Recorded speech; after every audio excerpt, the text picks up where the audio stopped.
Looks like we have enough people here. I'll go ahead and start the recording. Okay, everybody. So right now we're just chatting, just basically asking the question of looking into the first few weeks of this course. Has your opinion regarding web development been changed? Has your plans for your career, what you would go into or what you would not go into, has that been influenced by your taking this course?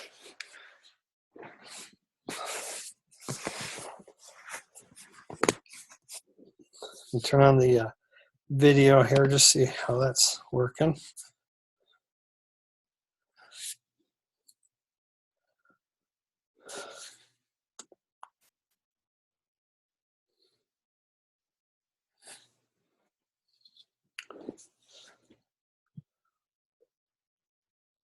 Christopher said that he's found that designing for web is not quite as difficult as he'd expected to be. He found that it was rather comfortable working with Dreamweaver after the first week of working with it. Scotty, he's just interested in designing logos and posters and magazine spreads and InDesign. But web development is not going to be a focus for him.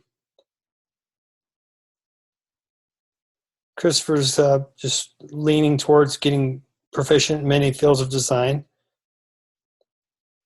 just to kind of be exposed to the different areas. Sarah's still undecided, or not undecided, but unchanged.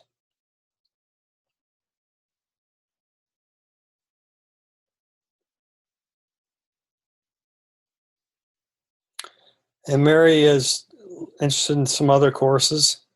She wants to do logos and designs.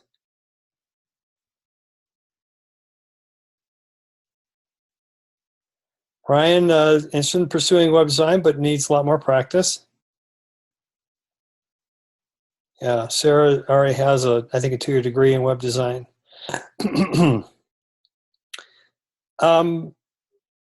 What are your thoughts regarding the technology out there? In other words, the tools that are available and how web design is being influenced by those tools. Specifically, I'm interested to know if you're focused on just where you need to be or where you need to go in order to add some value to the creation of websites, the design of websites, development of websites, that is over and above what the tools have you do. In other words, I want you to be thinking about what you need to do to differentiate yourself in this area of web design, so that the tools that are being developed out there aren't developed faster than what you're able to bring to the table. They're going to the developers of tools, and when I say developers of tools, that would be even the developer Adobe, with Adobe Dreamweaver. It's going to become more and more automated as technology develops. The creation of websites and the main maintenance of those websites, of the content of those websites, is going to become more and more and more advanced and streamlined and developed. And so keeping that in mind, you always have to have an eye to what can you do to add value to the existing tools. What can you do to add value to the fact that WordPress websites? I think has everybody heard about WordPress, for example? WordPress websites. Those are like data-driven websites that it's free. You do need to set it up, and or even Facebook pages, landing pages. You can set up your profile, but you can also create pages for your business. And then there are websites like Wix.com and Web.com and Square.com, and there's a new one that I've been hearing advertising. I think maybe it was Squareplace.com. Anyways, we kind of have to keep our eye on all that, because those are the tools, and they are being developed in order to reduce the expense of website development, but also to try to for lack of a better word, what's the word? I can't even think of the word, but it has to do with obsolete. I mean, we don't want to be obsolete. The value that we offer in creating websites, we don't want the technology to bypass us so much so that our skills have become obsolete, and our value of adding value is made obsolete by the fact that the tool now does what it took developers to do. Does everybody understand what I'm talking about here, or what are some of the feelings that you're having, or what's the understanding that you're getting from what I'm saying? Let me see what some of your comments are on that.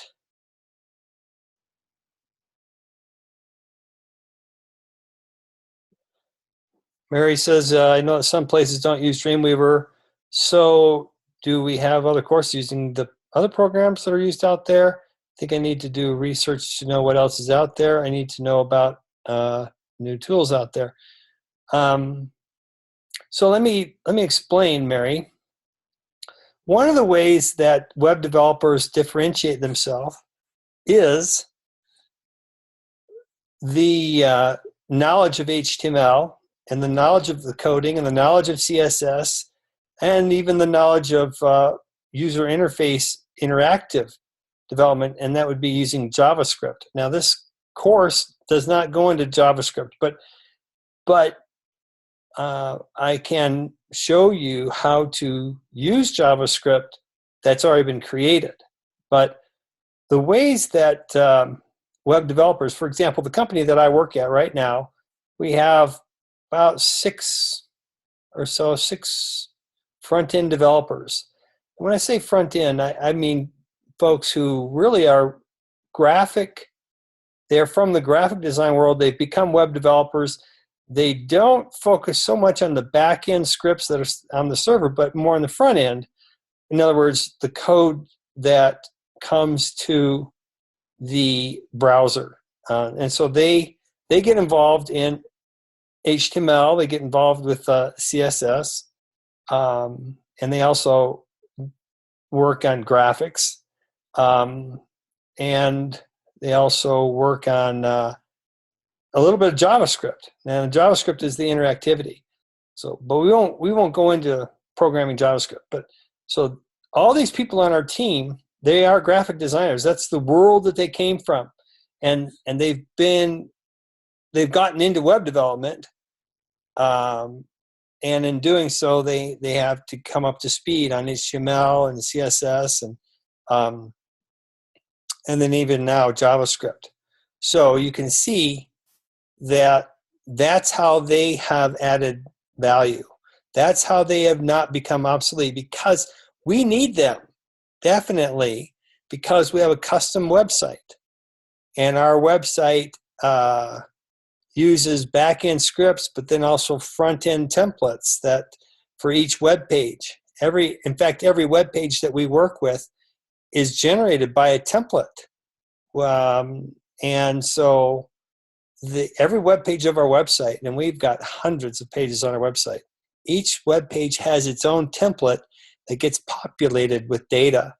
And so they're involved with the template creation. They also know CSS and they know JavaScript. And so that's how they've more or less not become obsolete, because they are working on a custom website, and it requires knowledge of being able to customize it. We are not at all a website that's driven by a single template that drives the entire website, or a single CSS file.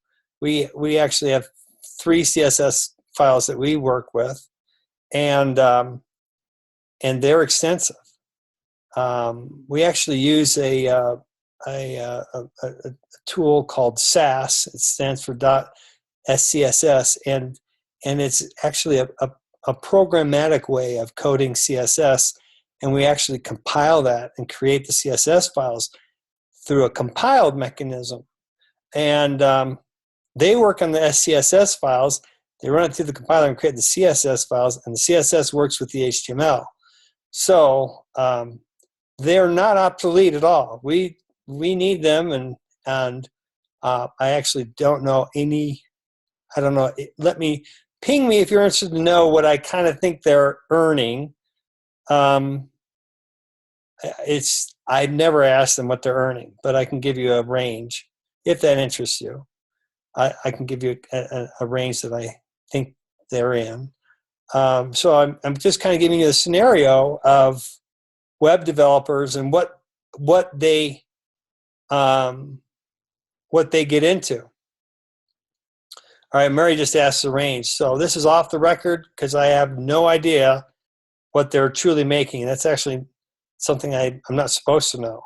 But I'm guessing that they are probably between $60,000 a year off the record is kind of a range. Let's say 40 to 60,000 is what I think web developers with this, at least 40. So it's because they're into JavaScript development, they're probably at least 60,000. So again, it's not professional for me to, I can't tell you because I don't know exactly. So I'll just give you these ranges based on what I think that they're earning. So probably 50 to 70,000 a year is what I think developers who know JavaScript. Now, one of the people on our team also is a graduate from this program. He was a former student of mine, and I don't know what he's earning at all. But one thing he did share with me. In fact, he was I don't know if he listened in. His name, Aaron Steelander. He actually was in the recording. He visited our class the last week 3. Does everybody remember him, Aaron? I don't know if you watched the recording, but Aaron realized early on that he changed his job title, his self-description, from a web developer or a graphic designer. I think he may have been a graphic designer, and he wanted to get into user interface design. He actually changed his own self-described job title, like on LinkedIn, to UI designer, or possibly even UX designer.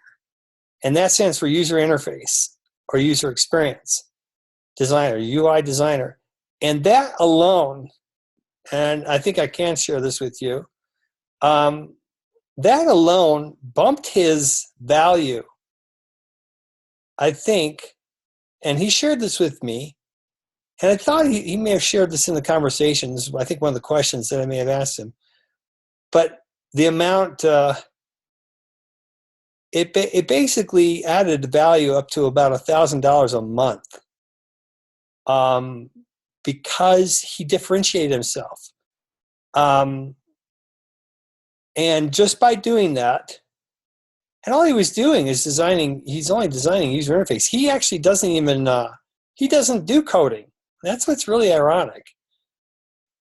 He just designs screens that are then implemented by this other team.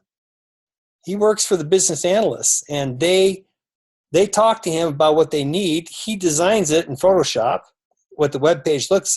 He just designs the user interface.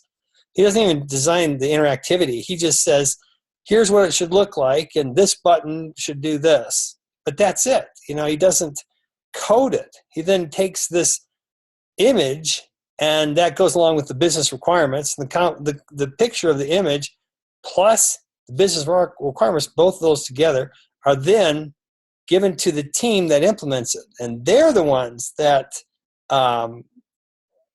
sometimes take the images that he's generated, cut parts out, and then code it up, kind of like some of you have done with buttons. And then they code up the HTML. They create the CSS that goes with it. They create some of the images, and they actually go ahead and do JavaScript for any kind of interactivity, like click here and it'll go do that, rather than just a link, like submit buttons and so on, recalculate or whatever. So let me just say that again. He went from a graphic artist to a UI designer, and he said just by doing that, it increases pay to the tune of $1,000 or so, possibly even a little bit more per month. Now, why do I share that with you? And I think that's public. I think he shared that in our conversation, and he shared it with me. I think that's fine. Share that piece of information with you. I don't think I'm breaking his trust because I'm pretty sure he would share this with you if he were here. So I say that just because that's something that you could do.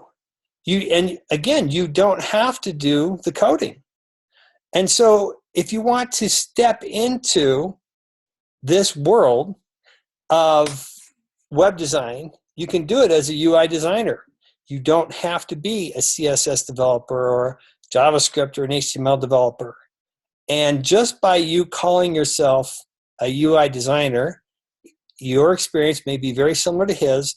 You instantly increase your value. Now, one of the really valuable skills of that, it's one thing to draw pictures, but of user interfaces. But then if you want to define the interactivity, meaning if you could just, and he actually told me this, he says, I'd like to get a little more skilled at knowing what can be done with interactivity like JavaScript, some of the potential things, because it's one thing to draw the picture of what the interaction should, the web page would look like, but it's another thing to say, this area here, if you mouse over here, it does this, or if you click here, it'll do this. There's certain capabilities that are in CSS, and there's capabilities in JavaScript that if you just know what they are, you don't have to code them, just know what it is, that actually increases your value and your own ability to be an effective UI developer, UX developer. They call it UX, stands for user experience. So I'm placing these seeds on your path. And why? Because I don't want you to feel like hey, I'm not a coder, or I just don't want to code. Here's the thing: you don't have to. You can do what he's done, which is make the jump from just the graphic design artist to user interface artist, or a user interface UI developer, I guess they call them. And you don't have to do the coding. So I'm saying this because I'm actually trying to attract more of you into this world, which may seem scary to you. and which may feel like it's something you don't want to do. But at least I need to leave the seed, the thought in your minds that it can be done without having to go as far as coding. You can come into this world and do what he did. Somebody, I think, gave him this advice early on in his career. I mean, it's like in the first year or two, somebody said, hey, you ought to call yourself a user interface developer or user interface designer, UI designer. And he did. And he said instantly he began getting interest where he didn't have it before, because people are thinking that you understand how to at least draw a picture of what the web page would look like. Okay, Mary just asked a question. Can you get a job with just an associate degree, or do you need to get a bachelor's degree? I'll bet that that is not, honestly, I don't think that the team manager who hired that position would have turned down an applicant, a qualified applicant who only had an associate's degree. So let me say that again. It is my belief, and I can't say this for sure, but it's my belief that the hiring manager for that position would have benefit or would have compensated. If you don't have a bachelor's degree and you have an associate's degree, I'm certain that he would compensate that if you have some working experience.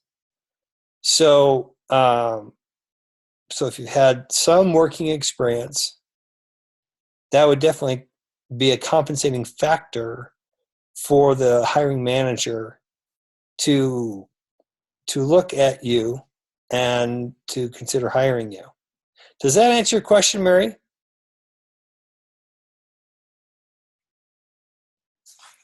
All right. Well, does anybody have any more questions before I get off this topic? I actually hope that I have encouraged you to not, part of my original conversation was to see where you're at, kind of test the waters a little bit, give you an option that you may not have thought of, be optimistic about it, and then leave that seed with you, leave that idea with you.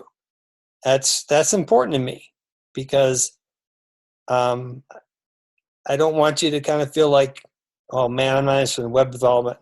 Well, how about just designing the web? Because remember, like in week 2, that's what we did. We just went as far as just draw a picture of what it should look like. What is a page layout? That's it. That's all I'm talking about. That's all that Aaron does. He just draws page layouts. That's it. All that you did in week 2, that's it. So let me ask you this. Have I influenced any of you? Or I'm just curious, have any of you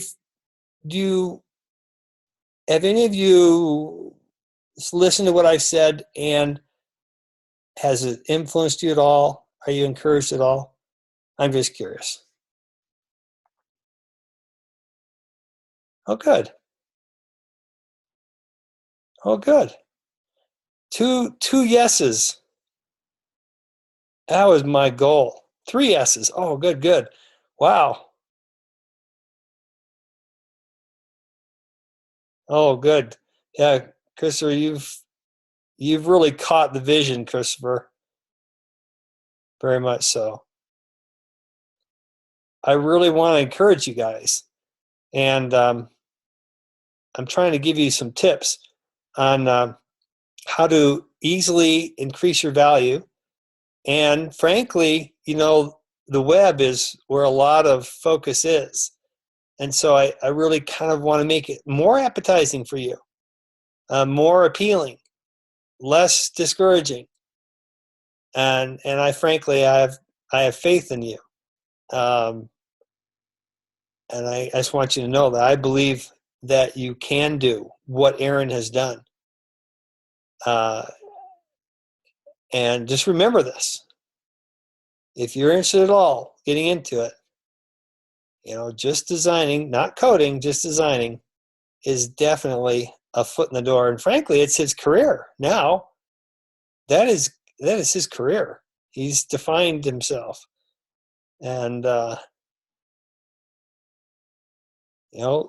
creating some websites or designing some websites, just week 2, what we did in week 1 was a creative brief. Week 2 was the design of page layout and like a site map. That's it. That's all he does. He doesn't go any further. He does not need to go into what we've learned in week 3. All right, well, I'm going to turn off the video and I'll share my screen. And then we'll begin with our discussion of this week's content. So my goal was to give you some food for thought, because it's just, I know it's hard to find your niche. And so I'm trying to help you with that.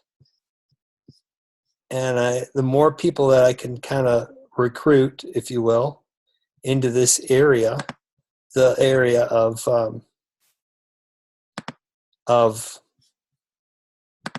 web design, the better I feel I've done my job.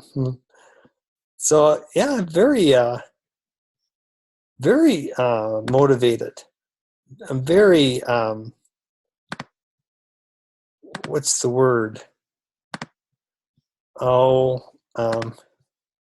Can you see on my screen the dashboard right now?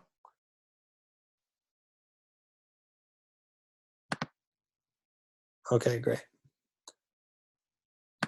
I'm very motivated to attract more of you and to encourage more of you in this way. I like recruiting. I like recruiting you to this area. I'm interested in doing that. So that's what I'm doing, and I'm being transparent about it. I'm telling you right up front that that's what I'm doing. So it's not like I'm trying to pull anything over on you.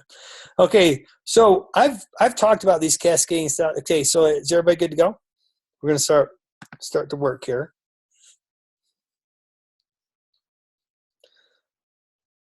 Okay, let's get to work. Okay, so here in a second I'll start going over this, and then in a moment or later on, maybe after the break, we can go check out. Maybe during the break, we can go check out a little bit more of the job descriptions of the UI designers, just so you can get a little better feel of what I've been talking about. But let's jump into some of this content right now, just because this is meat here. So over the weeks before, I've been talking about cascading style sheets. Cascading style sheets gets its name from the word cascading. Comes into play because, let me see if I can get the graphic that kind of shows this. There is a graphic that I want to show you that indicates what cascading style sheets, the reason why it's cascading. And this here is probably the best image I'm seeing here.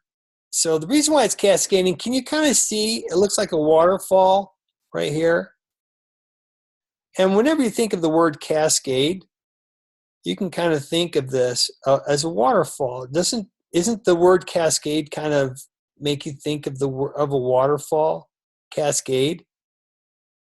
We actually have here nearby where I live, we actually have a spring of water that comes out of the side of the mountain, and it's called Cascade Springs, and it just does exactly this. It starts and it comes down out of the mountain this whole area, this whole side of side of this hill that is all coming out of this Cascade Spring. So Cascading Style Sheets has a similar model here. And now let me explain to you why they have this image like this. So Cascading Style Sheets. We go to the W3 Schools and jump to this. See, you can just go w3schools.com/CSS. You start off with this CSS tutorial. You'll see that CSS3 is down here. This is the most recent release. Now, do you know what I mean when I differentiate between just CSS and CSS3? CSS3 is the most recent release of, when I say release, I'll explain in a second, of CSS. Now, what is, this is a trick question right now. I'm just going to test you just a little bit. What is the name of the group? Do you have any idea? The name of the group that is defining this whole language. I use the word language. I don't know if it's the, well, I guess, see that? They do use the word language. What's the name of the group responsible for defining this quote-unquote language? Now we say language because these are the keywords that are used, and this is the syntax that's used. So in the same way that English and French and German have a syntax associated with it, so does CSS. So does HTML. So what's the name of the group that defined all this? And everybody answer. If you don't know, just put a question mark. If you're guessing, put your answer followed by a question mark. Let me see what everybody has to say. And if you could, everybody answer, what's the name of the group responsible for defining this content, the language? They're the same group that defines HTML language. Everybody answer, please.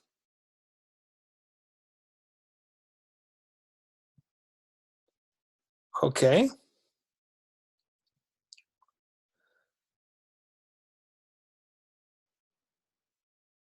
Yep. So,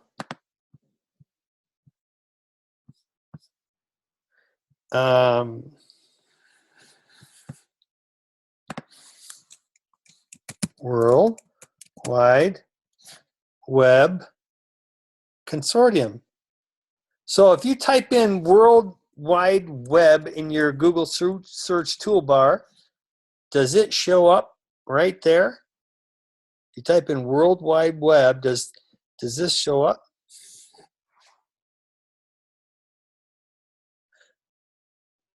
By the way, I'm going to just for a second give you a little tidbit of information.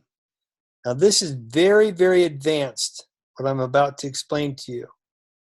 But it's a little bit of a tidbit. And for those of you who are kind of leaning towards experienced and very advanced, do you see this list that popped up here? The browser, Google's browser, is giving me this list, and it's based upon what I've typed up here. And now here's what's going to really blow your mind possibly. This list of prompts here are the 5 most searched for keywords that begin with World Wide Web in my local region. So let me say that again. Google is taking what I've typed in here, they're looking in their database of search terms and saying, okay, what's the top 5 search terms that were added to, if everybody started off typing World Wide Web, what else did they type in? Well, these are the top 5. This is the first most popular thing in my local region. Now, if you're on the East Coast, you might have a different set here. This list of 5 possible things is regionally based, and it's using a tool a tool called Ajax.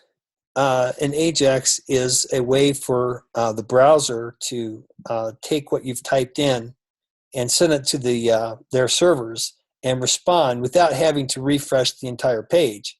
So if I did it down here, world, it would jump right up there, wide web. Type here. See, it jumps me right up there, which is kind of interesting. Wide web. So World Wide Web Consortium, this is the group. So that was my little tangent. Now I'm back to what we're talking about. So it's called World Wide Web Consortium, and this is the group, and that's this is their website, w3.org. This is the group, and I talked about this early in week 1. This is the group responsible for defining all the standards. Now, see this right here? Standards. Now, when you click on standards, and I've shown you this before, gives you a list of different types of standards. So during the development of the internet, this group met and meets periodically over the years. And they organize themselves and they come up with specifications. And I mentioned this before. If you click on this web design application, this whole area is one of the subsets of classifications that they define. And there it is right there, HTML and CSS. So this group says, okay, with the next version of HTML or the next version of CSS, we want the capability to do this and this and this. For example, display images that are automatically cropped based upon, or something like that, based upon the size of the display, or display images that are center aligned, or something like that. So here are these standards that they define. Current status specifications right down here. So if we click on HTML, this tells us the different releases of their definition. There's HTML5 right there. That's the latest really well-known release. And so these are enhancements. So as this you can see it gets older and older and older. If you scroll down here, you'll get back to there's HTML 3.2 back in January 14th, 1997.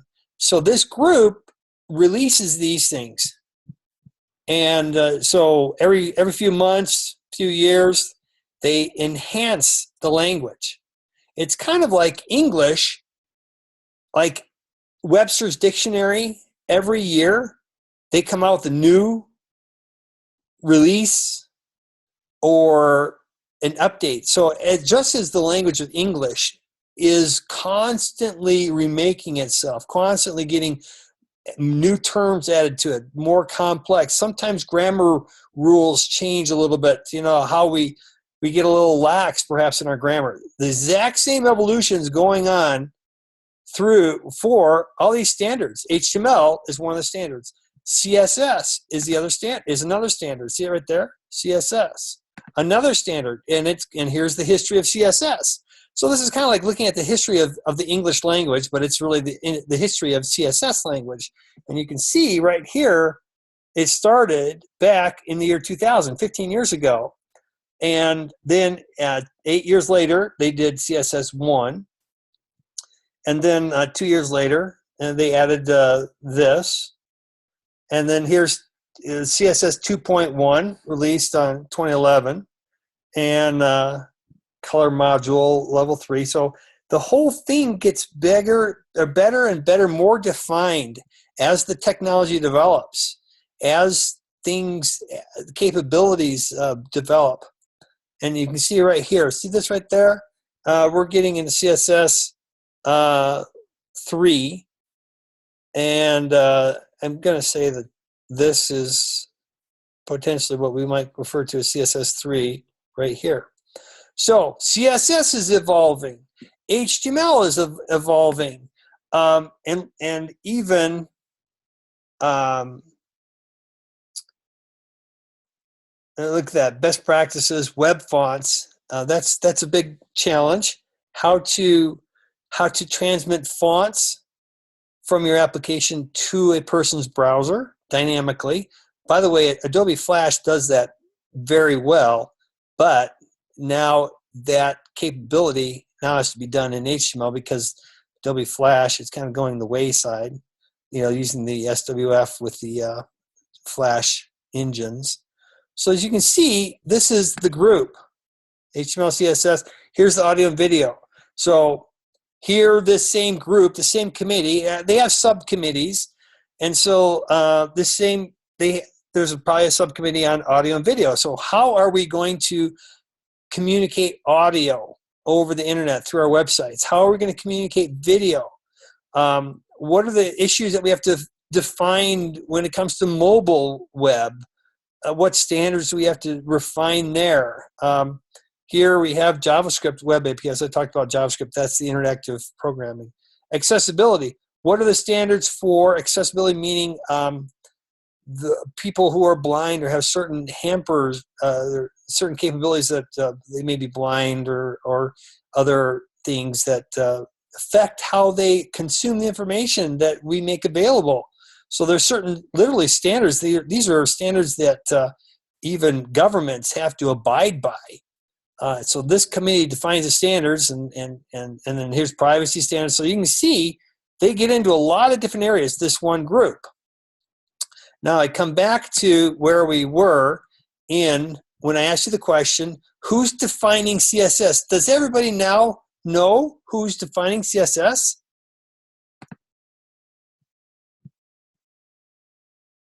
If you didn't know before, you can call them W3C. W3 is short for World Wide Web Consortium, W3C. Okay, are you good on that now? Okay, so as you can see, this is a work in progress.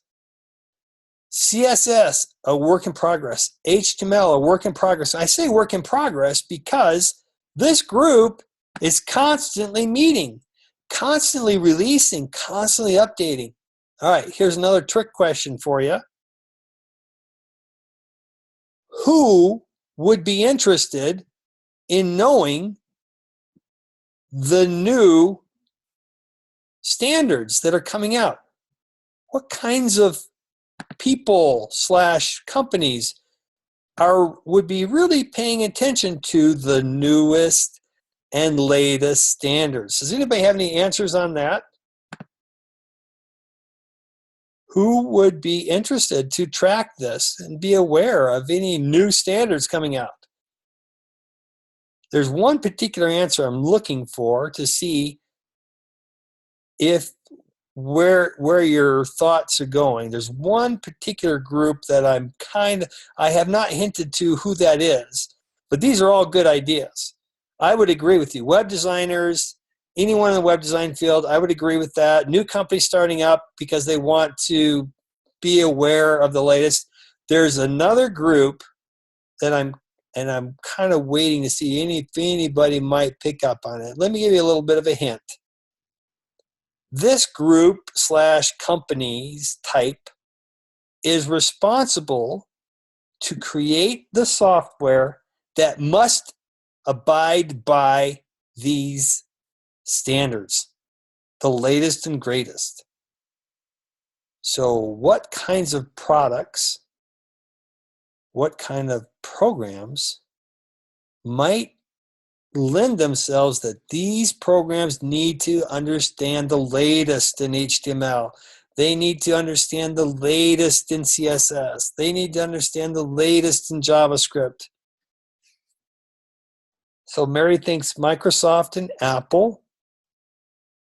They actually are. Those are good guesses. Those companies would be. And now my question would be, why would they be interested? What is it that they're creating, Mary, that would kind of motivate their interest in this?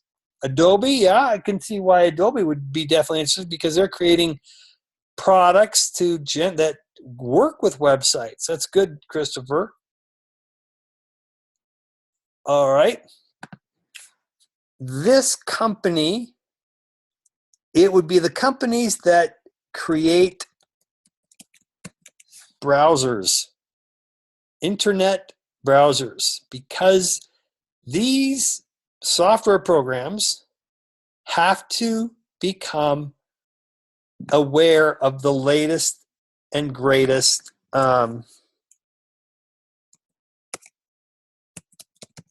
implementation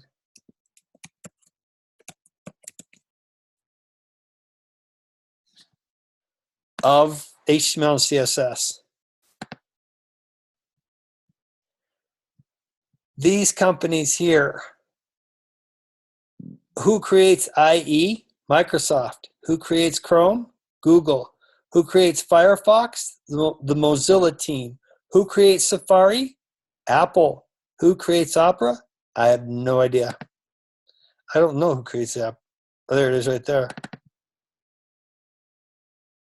Telenor, I guess. So because these companies create browsers, they have to be totally up on the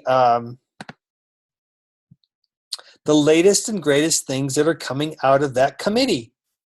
Because every time this committee releases a new standard, these companies that I just went through have to rewrite and re-release their browsers, because their browsers have to be caught up. So it would release, for example, look here, click on Chrome. Look at all these releases, C48, 47, 46, C39. These are releases of their program, and they're having to do this because these standards continuously change. So these standards are changing, and these companies that develop these software programs, they are constantly releasing new releases because they've got to keep up with the Joneses. They've got to keep up with these new standards that are coming out by this committee. And so if you are Microsoft, you've got to release, see, you're already in release 11, for example. Google Chrome, they're on release 48 of their product. Firefox, I don't know, let's see, C43. So they're constantly updating, and these can happen like several times per year.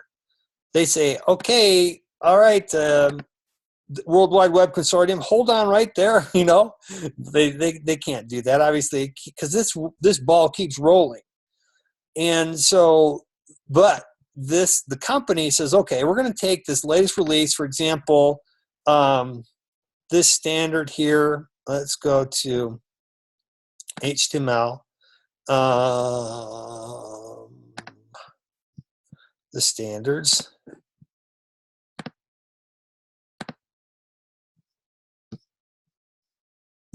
Right here.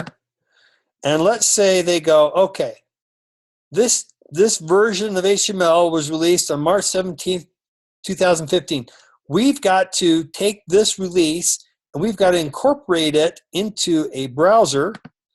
And so Google Chrome says, okay, release number C44 is going to be tied to this particular specification, March 17th, 2015 of HTML. So as you can see, as this committee continues to roll forth in releasing its specifications, these companies have to continuously stay up on top of the latest HTML definition, the latest CSS, and so each of these had to be released. Okay, let me ask you this. On a scale of 1 to 5, 5 meaning you totally get what I'm talking about, 1 meaning you lost me a long time ago,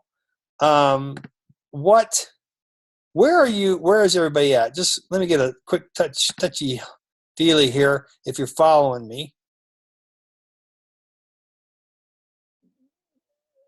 3 means I'm okay, but there's a lot I don't get what you're talking about.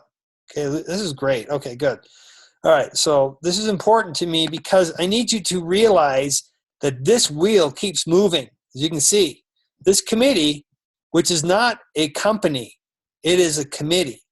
This moves, and it's moving fast. And this HTML5, this was a big move right here. And okay, here's another trick question. I say trick question because I don't I haven't really told you this, but I may have mentioned it in passing. This version of HTML was designed really specifically to do what something else was doing. Okay, so let me rephrase that. The browsers that were out, the browsers that were out at the time, were not able to accommodate doing audio or video so easily, or interactivity, or there's certain things that were just hard for it to do. And so the browsers were dependent upon a particular player, engine to be installed. Does anybody know what I'm talking about? It actually was like an extension to the browser, but it was provided not by the World Wide Web Consortium. It was actually provided by a company. Does anybody know what I'm talking about? That's the trick question. If you don't know, just put a question mark. Java is a good guess, but it's not directly what I was referring to. It's a very good guess. That's the one I was looking for. Flash. Adobe Flash was really well designed, is really well designed for handling audio and video and interactivity. And it also handles fonts easily too. Well, as you know, back 3 years ago, Steve Jobs, and the mobile development comes along, Steve Jobs says, you know what, Adobe Flash with their Flash runtime engine, that's just slow and it's buggy and so on. And so this, if you guys ever heard of the Flash player, you download and install the Flash player. That's what Steve Jobs was. Oops, I didn't mean to do that. I meant to do trends. That's what Steve Jobs was complaining about, that runtime engine. So Adobe Flash really took a hit. Look at that. So this was the peak of Adobe Flash. And this was right about the time Steve Jobs says, that Adobe Flash install, when you install it on the smartphones, it just takes up too much CPU and it's buggy and so on. Look at the effect of what he said. Isn't that incredible? That is literally due to Steve Jobs kind of coming out and saying that. He threw Adobe Flash under the bus. The reason why I explain this all to you is because this is impacting HTML. That doing that, all of a sudden, the World Wide Web Consortium said, whoa, we got to get together and we're going to have to start we have to beef up HTML, because the current release of HTML can't do all that Flash does so well. And so they kind of had to run to the drawing boards and say, well, we've got to bolster up HTML so that it can kind of do some of the things that the Adobe Flash can do so well. And one was the audio and the video and the interactivity.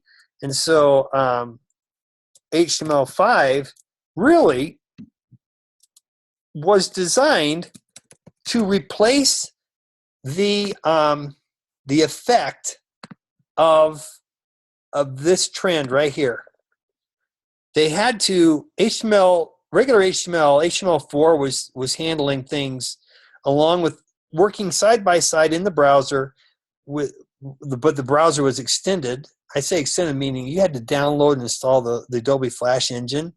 And so it was working fine. But then when Steve Jobs kind of threw it under the bus, they had to quickly meet and say, whoa, we've got to bolster up this HTML5 so that it can do some of the things that Adobe Flash does so well.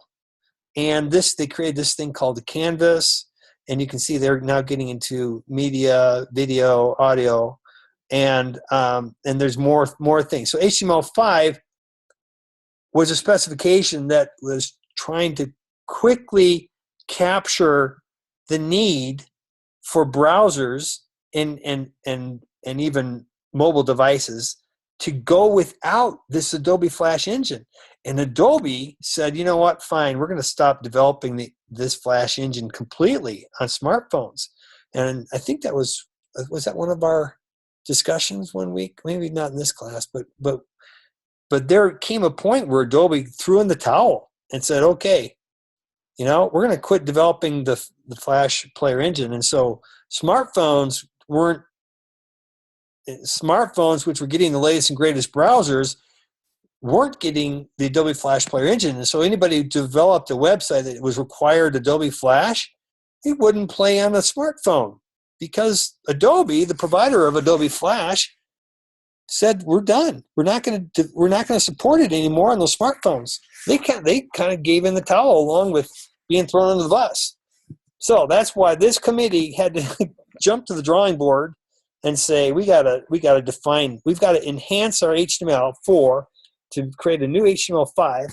And when they did that, then the companies that create all these browsers, they had to respond. And because the new release of HTML5 now, they go back to it's like, hey, we got a new release. We got to start accommodating that new browser, the new version of HTML5. CSS3 came out about the same time because the combination of HTML5 and CSS3, the two things came out about the same time. Let's see, October 28th, 2014. Let's see. Let's look at CSS. Let's see. That's a module level 3. So it looks like CSS3 was maybe a little bit sooner than HTML5.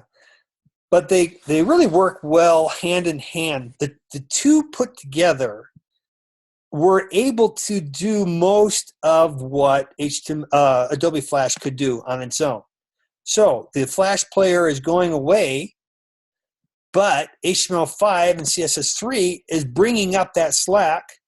And this is a good segue into the next set of classes that you're going to go into with web development, because there's some Adobe Flash classes, but we're needing to pull away from the Adobe Flash output that requires the Flash Player engine, and instead, the Adobe company is developing it so that they can output code that's actually HTML5 based.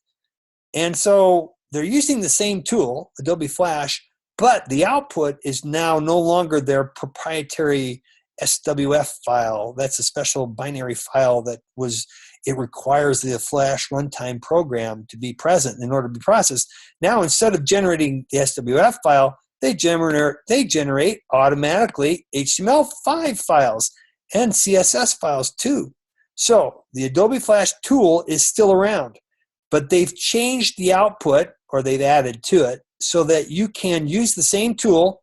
And that's what you'll learn in these next classes. There's actually 3. If you're in the associates program, you only do 1 class in the program for Adobe Flash, and you'll use the Adobe Flash tool program, but you'll output HTML5 and you'll output CSS, and it'll be generated automatically. All right, so that's the next step after this class. There might be an APP 242 class that you might also take. I don't think all programs require the APP 242, but the next step is to work with the tool. You're using Adobe Dreamweaver right now, and it's outputting HTML5, but it's not so into the Dreamweaver has not been enhanced to do everything that the Adobe Flash program could allow you to do with time-based events and so on, automations and animations and so on. So Dreamweaver will go with this course and with the next APP 242, but then Adobe Flash is what you'll use, the tool. And for the next 1 class if you're in the associates program, and 3 classes if you are in the bachelor's program. And I'm actually teaching that 3rd class this next month. So back to our conversation here about cascading. So back. We get the HTML5, the Adobe Flash that's going on, the browser statistics, the World Wide Web Consortium. You know how all the browsers are having to be improved and enhanced continuously. You know who's created the CSS, and now let's come back to this concept right here. This is where we kind of began the conversation, and we can have a break here in just a minute. This cascading style sheets comes from this committee, and all the browsers have to accommodate it because they need to stay on top of it. And the CSS works hand in hand with HTML5, and it's being done in order to replace the functionality that Adobe Flash used to provide. But now smartphones, which is like 50% of all web traffic, is web browsing is coming from smartphones, which doesn't have Flash Player, is now having to work with just strictly HTML output. So how does cascading style sheets, do you see the cascade going on here? Now, this concept here comes from having levels of influence. So you can take your coding, your Adobe, your CSS coding. There it is right there. The question is how to introduce the CSS instructions in a way that they have different levels of influence. All right, that's what these cascading levels come from. Now let me explain to you. Up here, and I'll be kind of general, then we'll take a break, and then we'll get more specific. At this level, this is like, for example, the analogy that I'll use, I'll just use this as an analogy. This would be like federal law. In other words, this is just an analogy. The government, the feds, has certain laws. Well, those are all found in federal law. But right here, you come to the state of Utah or wherever state you're in, and there is also law that's defined at the state level. Well, guess what? Anything that's defined at the state level, let's say, supersedes, if there are any conflicts with the federal law, it's the state law that's going to prevail. But we live in a county. I live in the state of Utah in the county also called Utah. At the county level, we have more laws. And if there's any conflicts between the county law and the state law, well, the county law is going to prevail. And but I actually live in the city called Linden, and Linden has laws. And if there's any conflict between the Linden laws and the county laws, well, it's the Linden laws that are going to take precedence. So as you can see, this influence, federal law, state law, county law, city law, and it's comparable. And so let's take a break right now. But when we come back, I'll explain to you how to implement these different levels of influence. That's why they call it cascading, because each level defers to the next level down. And the more detailed you get, the closer you get to the element on the web page, the closer you get to it, the more specific it is, and the more it dominates the rest of the rules. So if we specified a rule here, let's say all links that we clicked on were red. Well, at this level, we'd say, well, actually, all links that you clicked on are going to be blue. Well, at this level, we say, well, no. All links you click on are going to turn green. And then you say, oh, no, all links that you click on are going to be blue. Oh, let's see what color of it. Orange. So they end up becoming orange because that's the city law, the lowest level. Okay, with that, let's take a break. We'll take a 10-minute break. let's plan on coming back here at 23 after. I'll stay around and handle any specific questions that you might have. So let's go ahead and take a 10-minute break.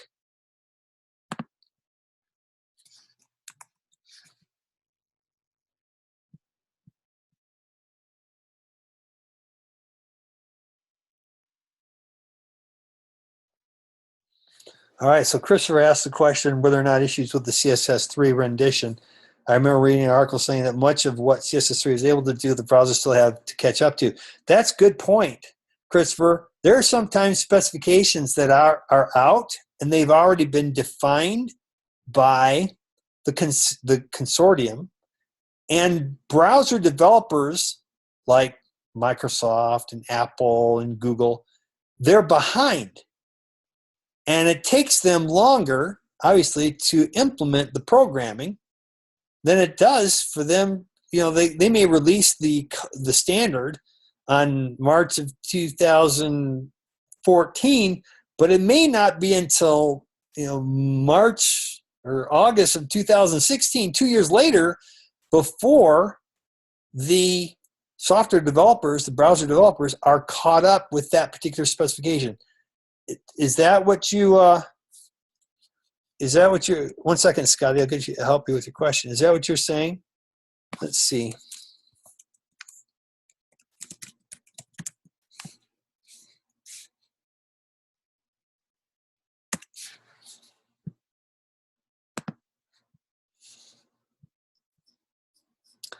This website, somebody created this website. It's a great website, caniuse.com. And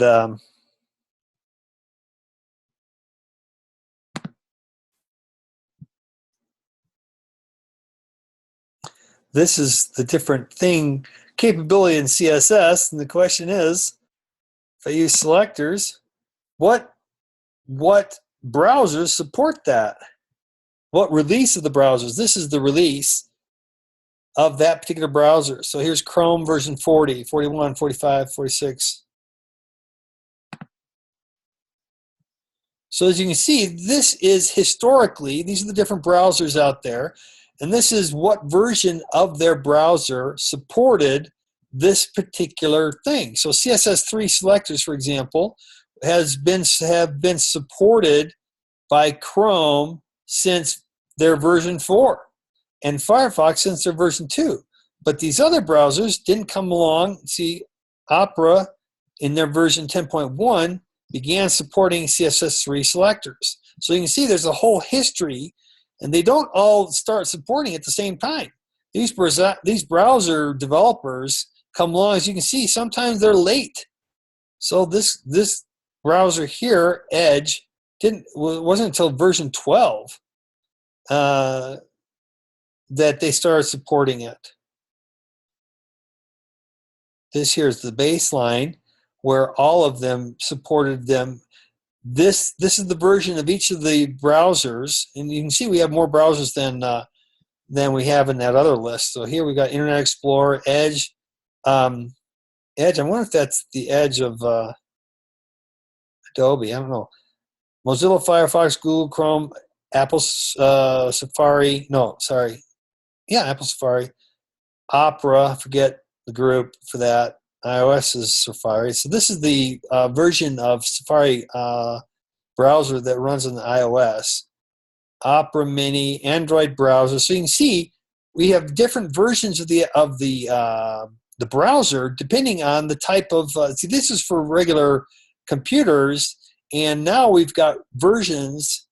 See, there's Safari, but then there's iOS Safari. This is the mobile app Safari. So you can see we have to differentiate between the browsers based upon the device. There's the Android. That's for a smartphone browser. BlackBerry's browser. Chrome for Android.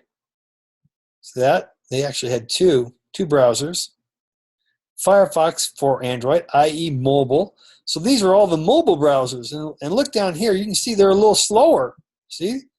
These browsers are jumping on the bandwagon, supporting this particular CSS3 standard sooner. You know, and they come along, and some come late in their releases.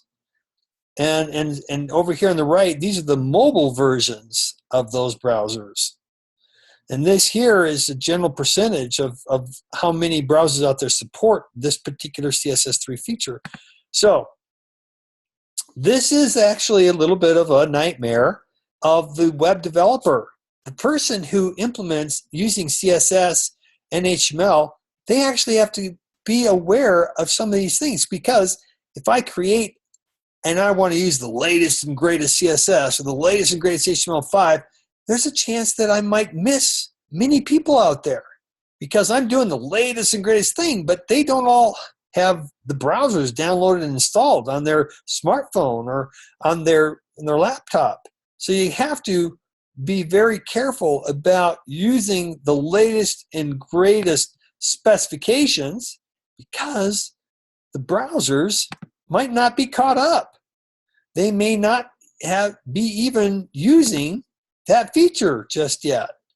So this is a sensitivity that the implementer has to have when they go about and start designing or implementing their website. Okay, different question here. Let's see. First of all, did that answer your question, Christopher, about CSS3? Still having to catch up? Yeah. Okay. So I see your yes there. Okay. Let me ask Scotty's question. Let's see. What class would be DES 209? I think I know that by heart. Here's a quick way for you to find out, Scotty. Go to our homepage, independence.edu. Jump to the very bottom to the catalog. Command 5, catalog. Download course catalog. You can either click on it here or here. Then it downloads its PDF file. And actually, there's a viewer inside the browser here. So I can actually do a search using, I think I can just do a browser search, so Command F. And then I would type in DES space 209. Let me see if this works. DES space 209. There it is right there. Now, does lowercase work? Yeah, it does. Okay. So it had to download the whole PDF before I can start using the Command F within the browser. So there's DES space 209, and there it is, Graphic Design 2. Now you can click on it again until you get to the definition of it. Here I got to do it 5th time. Okay. So I had to click on it 5 times, and there it is right there. This course implements this Graphic Design 2. This course implements the basic elements of design with emphasis on effective composition and a variety of projects. Prerequisite DS. Does that answer your question, Scotty? Other question is the name. Same as Ryan's. By chance, are you available tomorrow evening? I need some help with my site. Yeah, tomorrow evening, I currently have some plans to attend a meeting. Let's see. Give me 1 second.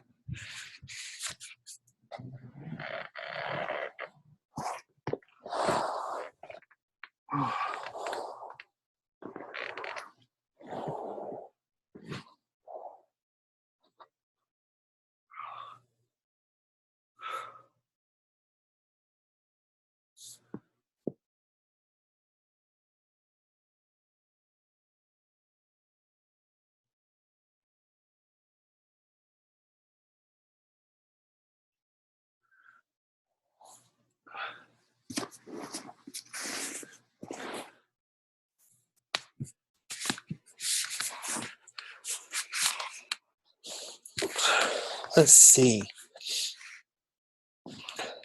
What I'd like to do is maybe, if possible, are you in the Eastern time zone? Because I have some time tonight after our class. And actually, it might even be good to work on it during class too. So, okay.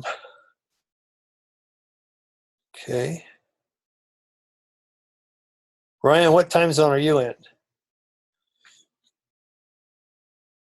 Okay, so you're in Central? Or are you in Pacific? Okay. All right, so let's do this. Let's see how far we get tonight. And if possible, we might even do some work on your website during class.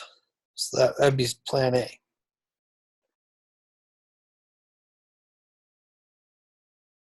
Oh, scroll down to the bottom.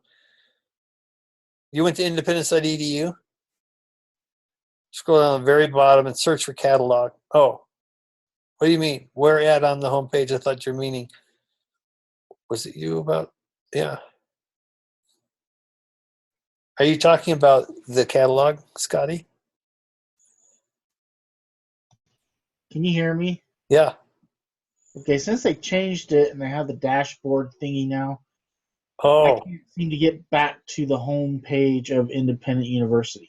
oh, okay. Gotcha. Okay. What you need to do is, so you're, I see what you're saying. Okay. Yeah, because on the dashboard, all it shows me on my dashboard is the 2 classes that I have now, and then they still have that winter break activity course thingy up. Are the only 3 things they're showing on my dashboard. All right. And so you have this, sorry about that. You're on your dashboard, right? Yes. And you see this. Okay. I see our class, the DS241 web design, and then the other one is my other class, which is the layout design. Okay. And then there's like a third box, but it says winter break activity course. Oh, okay. All right. So what you need to do, what browser are you using? Internet Explorer. Okay. Now, do you have the ability to see this right there? Do you have the ability to create a new tab Yeah. like that? Uh-huh. Okay, do that because you actually need to be outside of Canvas. This is inside Canvas in structure, and you have to be outside. And so type in www.independence.edu. Okay. So tell me what you're doing. I'm just curious. What is it that I'm having you do? You're having me go and type in a new browser window, www.independenceuniversity.com, right? Okay, .edu. Now, generally speaking, what am I having you do? Just maybe it's not a good question. This is our website address for our classes, but this is our website here, not for our classes, but for our school. Okay. So you go to independence.edu to go to the home page, and you're doing it outside of Canvas or in Structure. See, our class is being run by this company in Structure. In fact, if you do this, if you take off the CEHE and the period and just hit enter, you'll go to, this is the company that manages the software for our courses. It's called Instructure. The name of the software that we're using is called Canvas. And so what they do is they set up our own version of the source, or they set up servers so that when we type in the CEHE, this doesn't go to their home page. It actually goes to another server that is specifically our learning management system that manages all the courses. So when I have you type in up a new tab here in Internet Explorer and type in this independence.edu, you are now going to our servers for just our school. So you're outside of the Instructure, you're outside of Canvas altogether. You're hitting different servers now. You're hitting our company servers. And then you scroll to the bottom and there you'll see the course catalog. Now, did that help you? Yeah, I'm still trying to type it in my browser. I'm a little slow on things here. All right. Another thing I can do is copy this one and then paste it into the chat. What do you mean you can't research the page? Oh, I hate Internet Explorer sometimes. Sorry. All right, try this. Ryan just typed it in, so or else you can type in what I just did in the chat. If you click on that, that should bring up a new tab with the web page. Okay, cool. Thank you. You bet. So that's a complete. You can bookmark that website if you want. Yeah, I'm gonna save it to my favorites. Yeah. In fact, you can actually bookmark the catalog itself. For example, watch this. You grab this, and then you can just come right over here. I actually have a folder for our school, and you can go like this and drop it like that. And so then, some other day when you want, you can just go into. Oops, what happened to that? Yeah, I don't know what I just did there. I accidentally dropped it and dragged it. So you can go here and then bam, right there, and it goes right to the catalog. See that?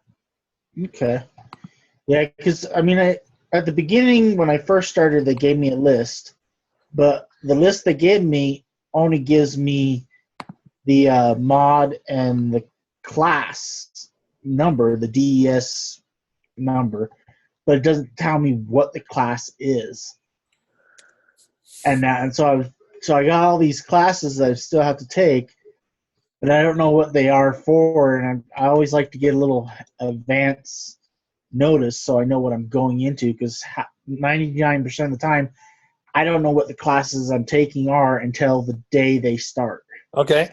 So now, do you have confidence that you can bring up this catalog, and do you have confidence that you can search for? Now make sure you put a space between the first letters. See that? There's a space right there. And then you can jump right down to it. You have to click several times, then it comes to the one that describes it. It's usually the last hit. Are you confident that you can do that? Well, I'm trying to. Okay, I got the one page in front of me right now, which has the student login, independent university, has degrees, admissions, tuition aid, student experience, that, but I'm not. Okay, now scroll to the very bottom. Can you do that? Yeah. Okay, I'm at the very bottom now. Okay, you see this link right here? Hang on, I gotta flip back and forth between screens because I. Okay, yeah, that's what I see now. Yeah, that one there or this one here. Oh, okay. Either one, click on that, and that actually can become the thing that you just drag. You said you're using an Internet Explorer, so I think you may have to do a bookmark or something like that. But you can actually bookmark this page for the future. Okay, are you good? Yeah, I'm good. Awesome. Okay. Thank you. You bet. Let's see. I think it's time for us to get off, finish our break. Okay, so Ryan, good.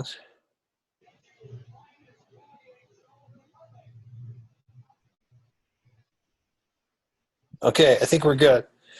Now let's go back to our conversation right here and week 4.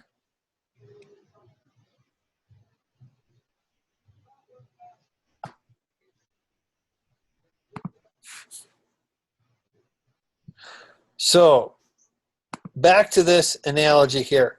Federal law, state law, county law, city law.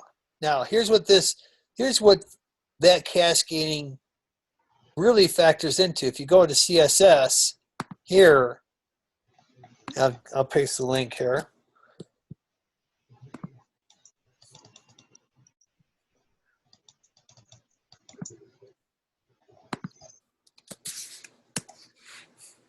There's a link to the CSS.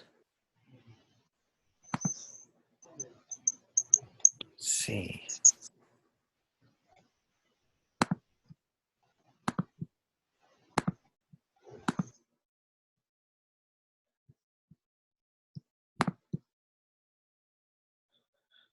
All right, so here we have CSS. So the introduction here, this introduces CSS, and again, cascading style sheets. What it is, it's the purpose of CSS is really to remove user interface, basically remove the presentation from the content. We're trying to take away from HTML anything that specifies design information, and we pull that out into CSS. And our goal is to get the separation of the two. I've talked about this before. Here's the website I'm going to reiterate this. CSS has gone through several iterations. It's the real goal of designers to pull apart the world of content from the world of the presentation of that content. This website, once again, I've mentioned it before, demonstrates this completely, because what they've done, let me reiterate this, I know I'm reiterating something I've said a couple weeks ago. They've taken this one HTML file of content, and if you click on this HTML file that downloads and you double click on that, it shows it. There's the content. That's just the content. There's no presentation information. There's no font or sizing or color associated with this. That's how you extract the content from the from your web page, and what they've done is they take the CSS file, and that is where all the and if you double click on that, I think Dreamweaver will bring it up here. I'm pretty sure, yeah, Dreamweaver is going to open up. This is where all that is specified, and that would be margins and padding and font, line height and color, background. This is reference to graphics that you use for the background. All right, take care, Jason.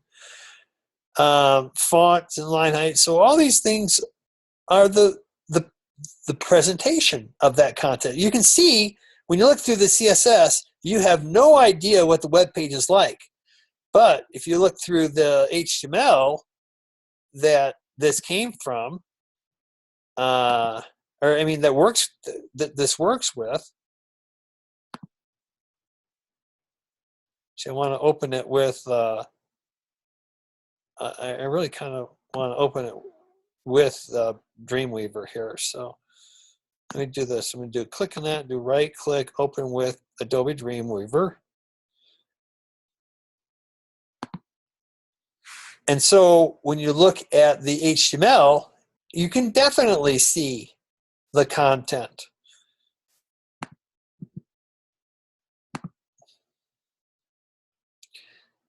Oh, wow.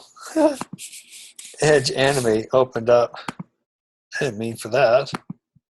Open with. Oh, see, I clicked on that.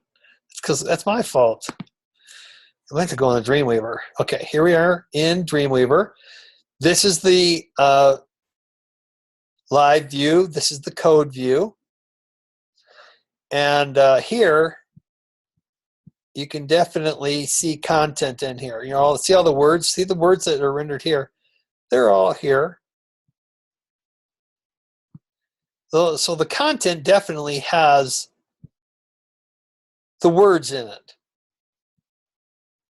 The CSS, on the other hand, does not have any of the words, but it definitely is telling you how the words should be displayed. Now, let me explain to you how CSS works.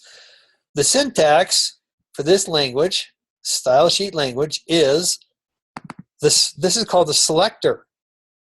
All it is a reference to the same code over in the HTML page. So this, and it starts with a brace and ends with a brace.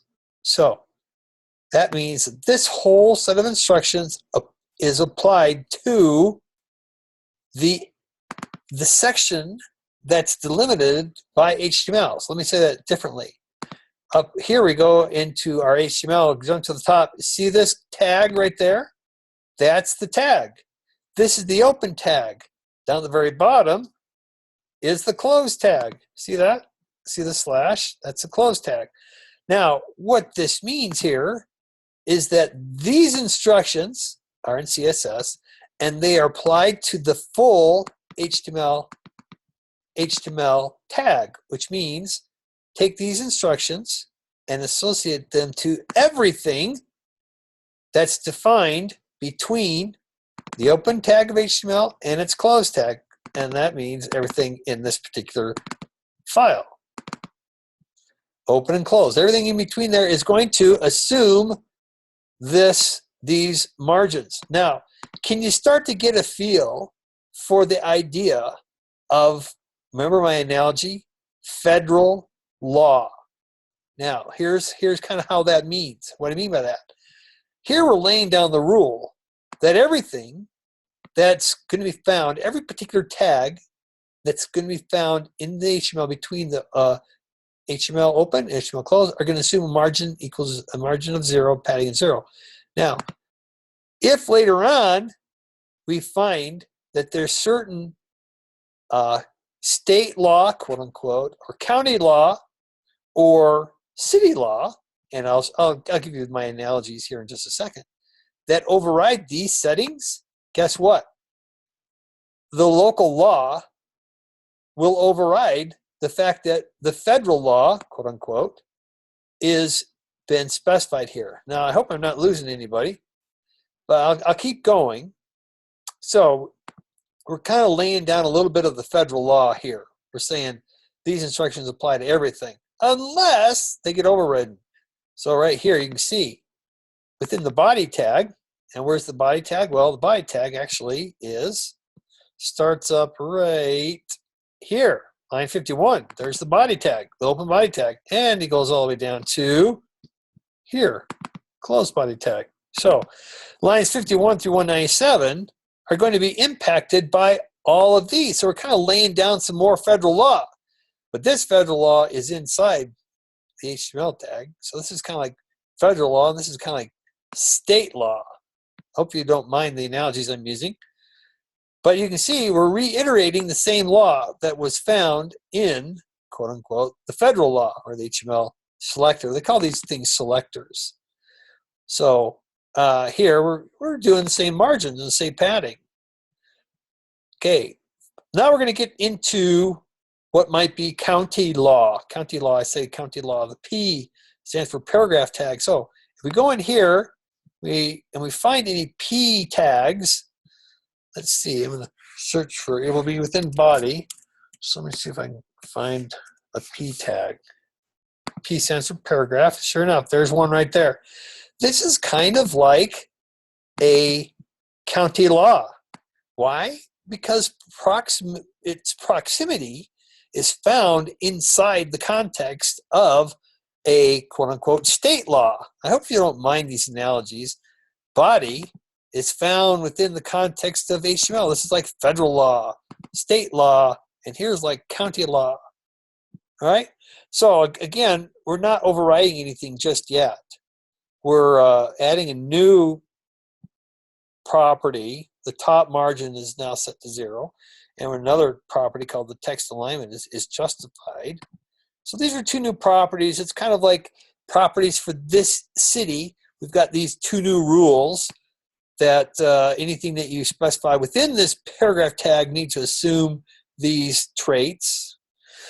Then we go a little further here. We got the H3 tag. That's a selector. And we come back here. Let's see if we see any H3. I'll do a Command 5. Command F, sorry. There's H3. And see if we run into anything in there. Sure enough, there it is. All right, so we got an H3 tag, and then there's a closed H3 tag. So that's all that's going to be impacted by this particular rule. Now, what this is saying is, okay, if you find an H3 tag over there, between the open H3 tag and the close H3 tag, these are the rules. These are the rules that are laying down. So that means the font for H3 tag, we're going to set the font to this. It's going to be a specific size, specific font type. And then here, we're going to have another rule laid down, the letter spacing, 1 pixel between each letter. So we're defining H3. We literally are defining what H3 is going to be interpreted as by the browser. Now the browser, let's jump back to the browser for a second. The browser is going to open up this HTML file. When you give it a website to go to, it's going to say, oh, let me go see what's the web page I need to download for that. And it goes to the web server, and if there's nothing specified, it'll go for the index.html in this case. So it goes and hits this page on the server, brings it down to it. The browser does this. This is the job of the browser to say, hey, go get the HTML file that's on that server and let me start reading it. So the browser starts reading it, goes along here and says, oh, okay, gotcha. It comes to here and says, you, before I move on, the browser's saying this, before I move on, I've got to go grab another file from the server. That's what this is right here. And it says, okay, I'm going to go back to the server where this came from, and now I'm going to download this file because this has all my CSS instructions in it. And that's exactly what we're looking at here.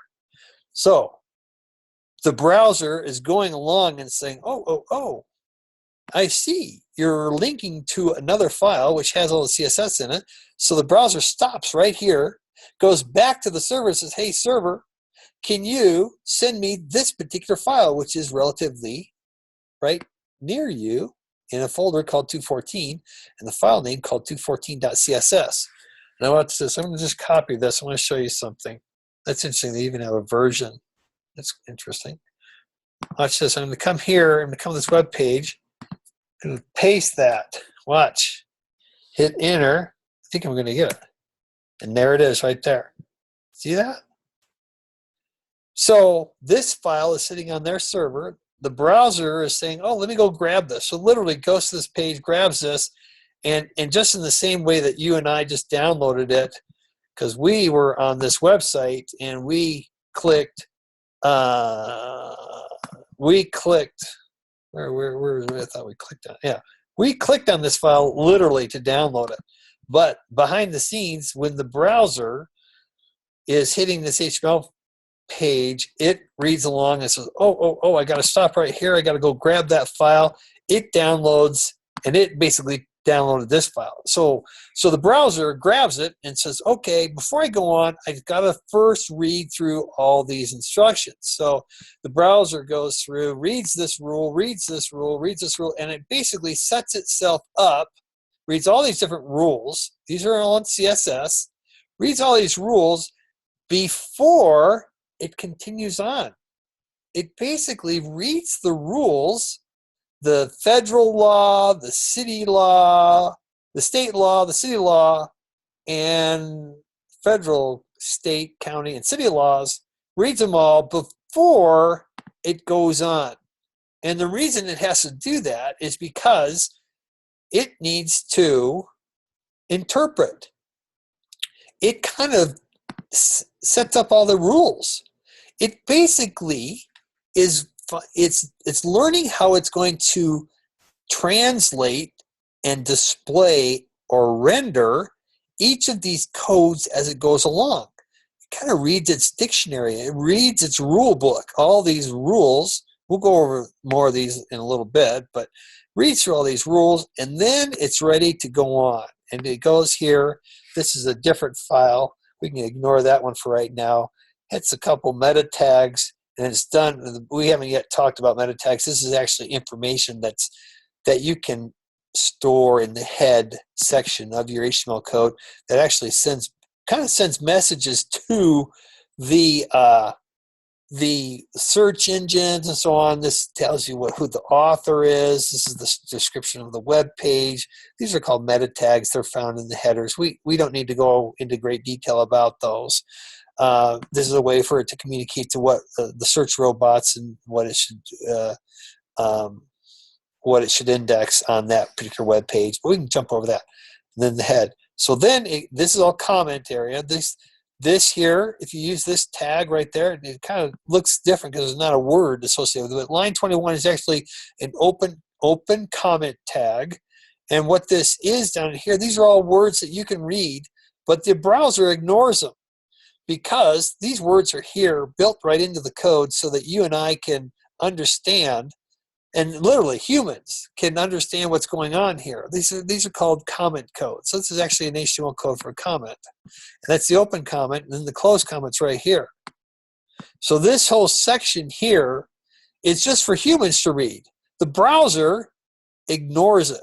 Literally, jumps right over it. The browser doesn't care what's here for a human to read and understand. It just keeps on going. So the browser says, okay, now, let's see, actually, where had we gotten to? Well, so we were up here, we read in the CSS file, we read the rules. These are the rules, the display rules, the law, the policy of how we're going to go about interpreting each of these codes once we hit them. So the browser says, okay, let me keep on going. I'm going to jump over all these comments. Okay, there we hit the body tag. Line 51, the browser says, okay, I just landed on the body tag. How do I interpret this? Well, it looks up in its little dictionary of what it just defined because it's now got stored away in up on the back burner. It says, oh, body tag. This is how I do a body tag. This is what I'm supposed to do, rendering anything in that body. And so then it goes back here. And then it says, okay, let me go on. We actually have an ID for this body, which is fine. All that is like a nickname for this particular tag. Every ID, if you ever use an ID attribute, these are called attributes, and this is its value. This is actually HTML coding, and so it's an HTML attribute for the body tag. And this is a class, that's an attribute for the div tag. And so it goes on and it says, okay, now I know ID is actually a nickname for this particular tag. There's going to be no other body tag anyway, so it's not a big deal that we ID it. But and here, so the body tag, we know how to interpret the body tag, but we have to kind of keep in mind that we first laid down this rule, and that's already understood by this point. And now we're going to add these rules because we're into the body tag now, and now all these rules are kind of running with us now. And we keep on going, and then there's other things here. We have a thing called a section. We went over that a little bit, I think week 3. And then a header area. And here we got the H1. And now it finally has a word to render, to type on the screen. Well, right now, it's got to remember all the HTML. It's got to remember the fact that these rules were laid down already. These rules were laid down already. They're in play. It's kind of like it's in the jurisdiction. We're within the jurisdiction of HTML, the federal law. We're within the jurisdiction of the body because we're inside the tag. But now we're going to get into, see, H3. I don't see any more H2 and H1. They aren't overriding that. They're just going to let the default behavior from the browser. Well, actually, we got header and H1. So let's see. Do I have an H1T? See this right here? These are selectors that are nested. See this right here? This is saying, okay, we want to first locate the header tag, and then if you find an H1 tag inside a header tag in the HTML, let's go over here and see that right there. There's a header tag, and guess what? There's the closed header tag, the open header tag, closed header tag.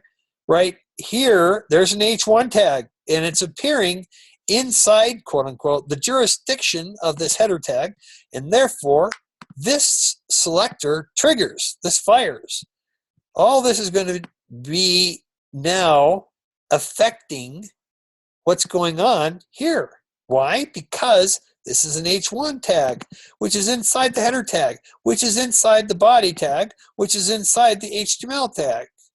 And because it's inside, it's kind of like in the jurisdiction of. And so, but remember, because this is like the local city law. It's because it's the closest thing to the content, the word that we're trying to, and so this is going to override anything that it finds, anything like if there's any kind of conflict between here, sorry about that, I don't know how to turn that off.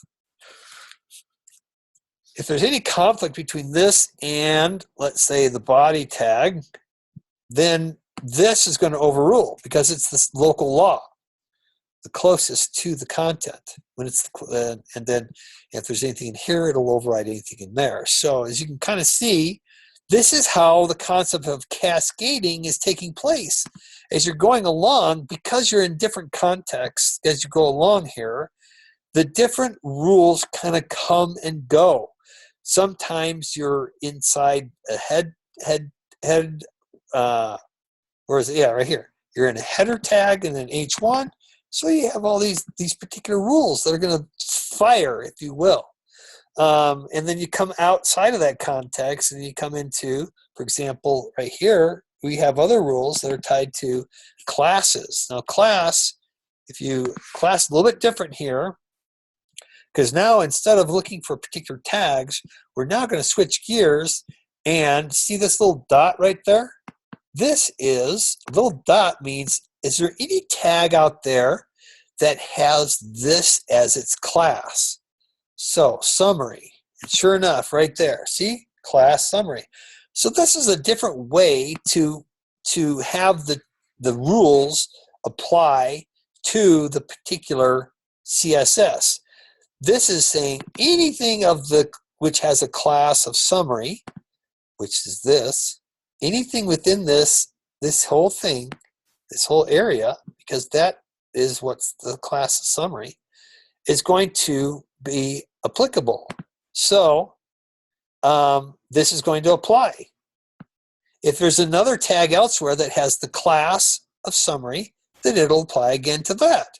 So it's kind of a way to direct your CSS to a bunch of different things rather than single things, single tags. And here, what do you think this is? This is the class of summary, but it's going to be the paragraph tag inside the class of summary. So let's go look at that. See this right here? Paragraph tag right there inside the class of summary. Remember, div tag, open div, close div. So this whole thing is applicable to the class of summary. And here we got a paragraph tag showing up inside, right here, paragraph tag showing up inside the summary. So let's come back here, and there it is. There's the P tag inside a summary. So these rules apply to just that P tag. So just the content, this content right in here between open P and closed P, that all there is going to be affected by these rules here. Okay, let's move on. Class of preamble, class of supporting, footer tag. Here's a footer tag, but any kind of anchor link or footer tag, any kind of visited link. And then there's a sidebar class, and a wrapper class inside a sidebar class. So here is the select tag, let's see, within H3 archives. I think that's this might be, I'm a little bit unsure, this might be referring to, see, a sidebar. That might be an ID, but I don't think it's an ID. Let me double check. Sidebar. Okay. Sidebar. Okay, there's wrapper. H3. See, there's a class equals select. So it is a class. So this is the select class, the H3s that have a select class within a class of sidebar. So you can see that's how this is all working. They kind of compound sometimes, like you were seeing here. Okay, looks like we lost Mary. Now let's do this. Let's we can call it a night for those who have to go. I'm going to take a quick little break, and if you have to go, thank you very much for coming. If you can stay a little bit, please feel free. Okay, and give me 1 minute.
Okay, great. I'm back. Thanks for waiting.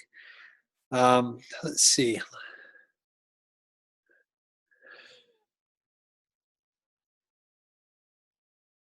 Okay, let me see. Let me read your comments here.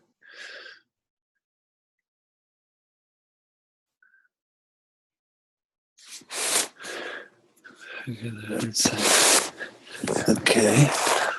Have you tried to give myself to this course?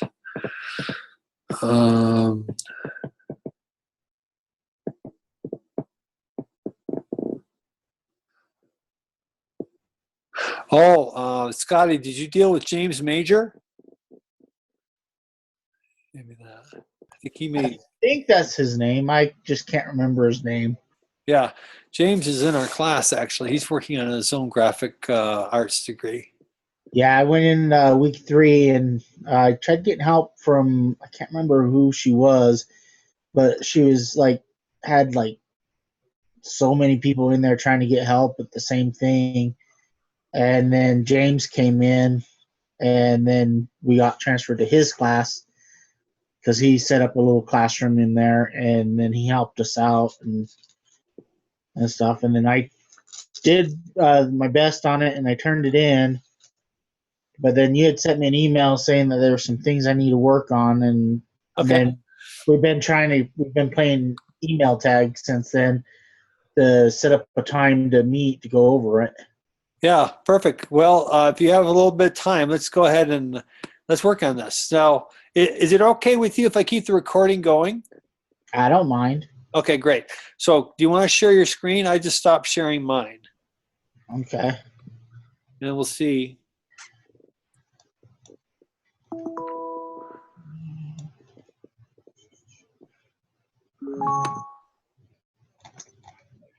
Home real quick. Okay. Dreamweaver.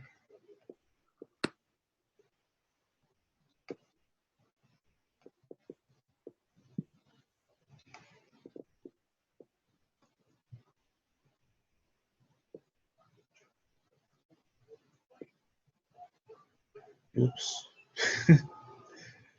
Better shut the door. Roommate has Spartacus playing, and they're not saying some nice words right now.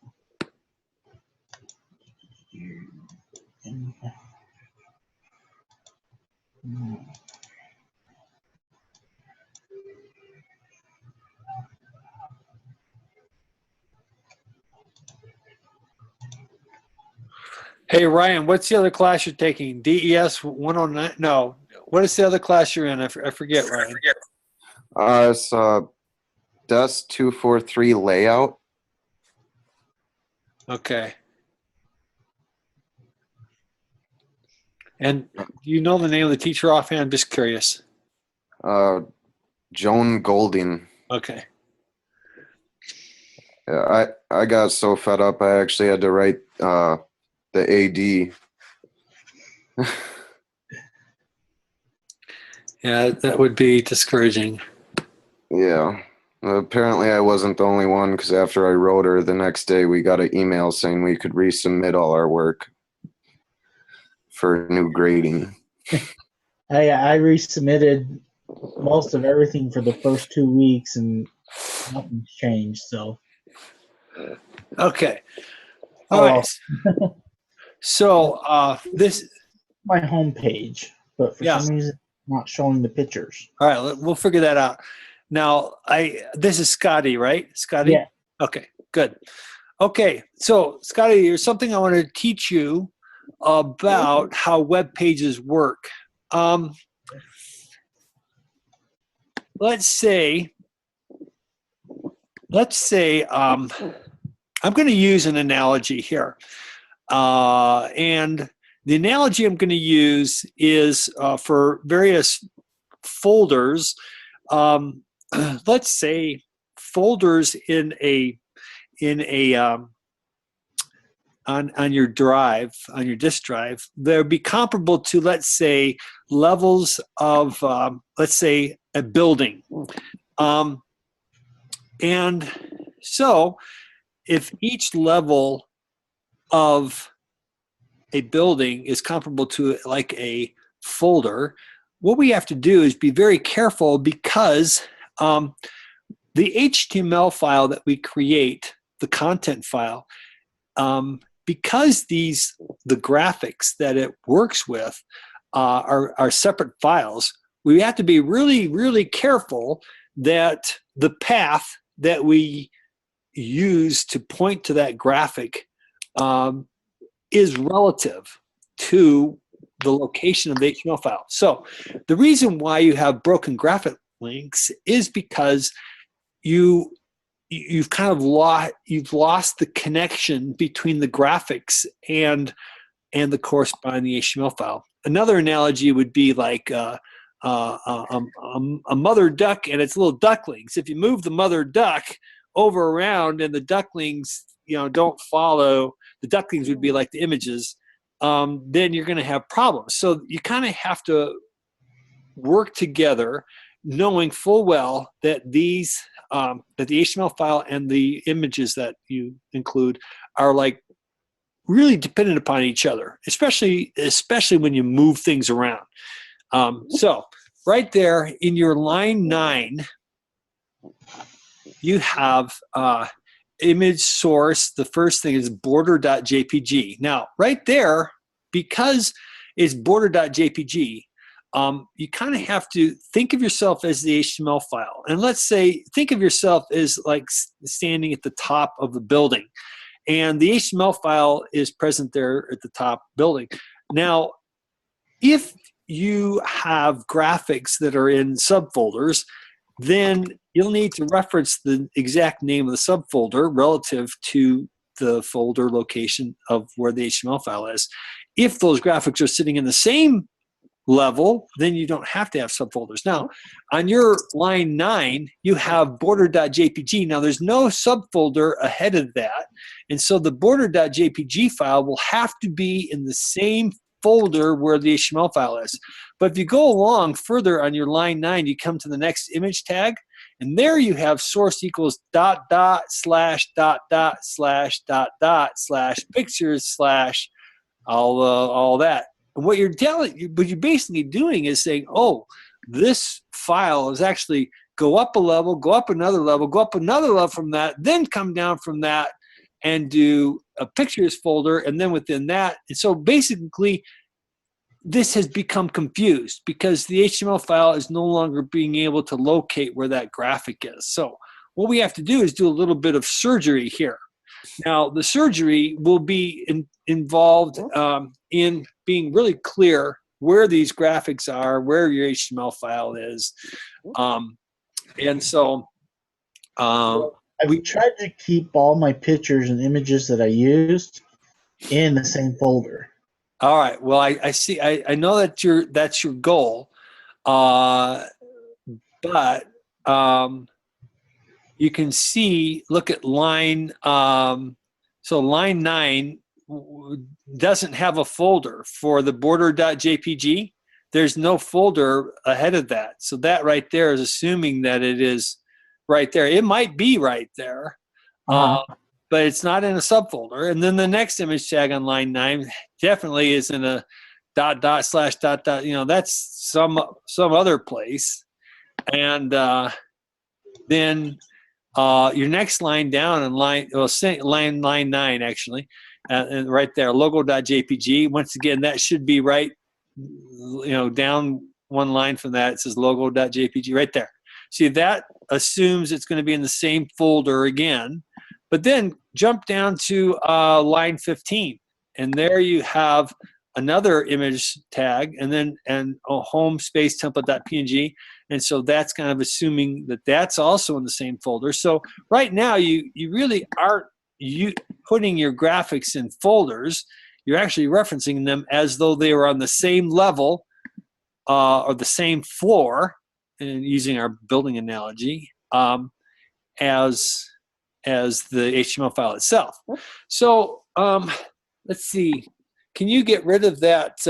Remind me in 4 days. It's kind of in the way. There's an update thing there. I think there's. I would if it would let me click on it. Oh, yeah, there you go. There. Okay, good. Okay. Okay, so now look above there. It says assignment 2.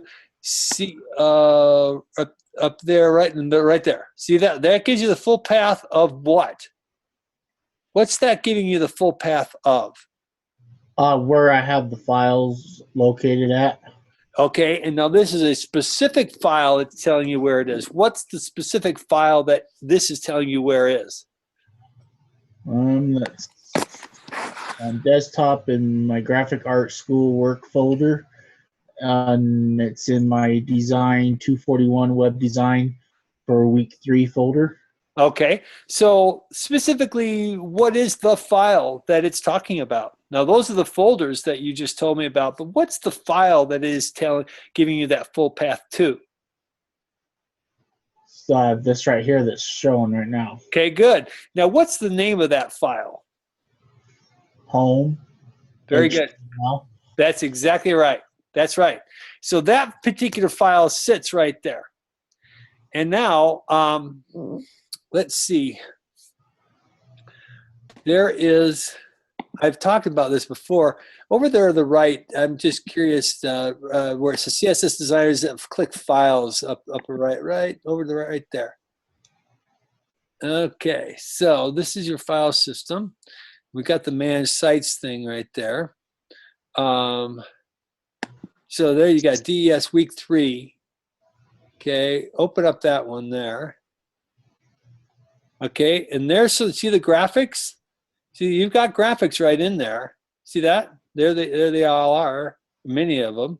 Now, did you want to have those graphics in a folder called like images or something like that? Or did you want to keep them? Because sometimes we have, in fact, the assignment was asking for us to have it in an images folder. Did you want to put those images in a images folder? Well, I guess, I mean, my main thing that I was trying to focus on was kind of basically, I don't know how to describe it unless I show it. So let's see here. This was going to be like the border, and then my image and my logo was going to sit in between these two things here. But then if you click on like portfolio, it would take you to a portfolio page. And then if you click on like graphics, it takes you to this page. And then if you click on logos, it takes you to like logos that I've designed and stuff. Of course, these are business cards. If you go back to graphics and you click on business cards, I got this thing all messed up. And but this one here is supposed to show you business cards. And then if you clicked on posters, it was supposed to show you posters. And then if you go back to home, you can go back to home here. Click on here, and you'd be able to go about information about me. Go back to home. Click here. It's going to have links to certain sites that I get my information from and stuff. And then here in my portfolio, I was also going to have a link for all my drafting drawings that I've done between mechanical, architectural, and engineering. And then here with my photographs and my drawings that I do, hand sketches. So it's going to basically, my web design I was going for was basically going to be like an online portfolio. Okay. And Is that the logo? That's the concept that I was going for. Yeah, that's the logo that I did. Okay. And but that's the concept that I was going for. So I don't know if I hit it or not. And Okay. So would you say that you wanted the header to be fixed and let's see, you have navigation on the left side. So one thing that I talked to the Associate Dean about, and she definitely approved, is that I could teach you guys how to use templates in Adobe Dreamweaver. And what I'd like to do is I'd like to move your content into a template. okay. And And that way we can take advantage of the templating. So this is a little bit involved, but I'm definitely willing to do this. And what time zone are you in? I'm in Mountain Time because I'm in Colorado, Fort Collins, Colorado, which is basically right next to. You're like me. Okay, let me ask Ryan really quick. Ryan, I think you're in my time zone, right? No, I'm an hour ahead of you guys. You're in Central. Okay.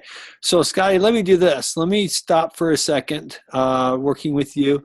And because Ryan's in a later time zone. Oh, yeah, by far. Let me see if I can help Ryan, and then I can come back. How's that?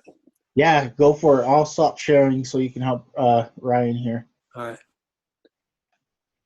All right, Go there ahead, you go. Ryan. Oh.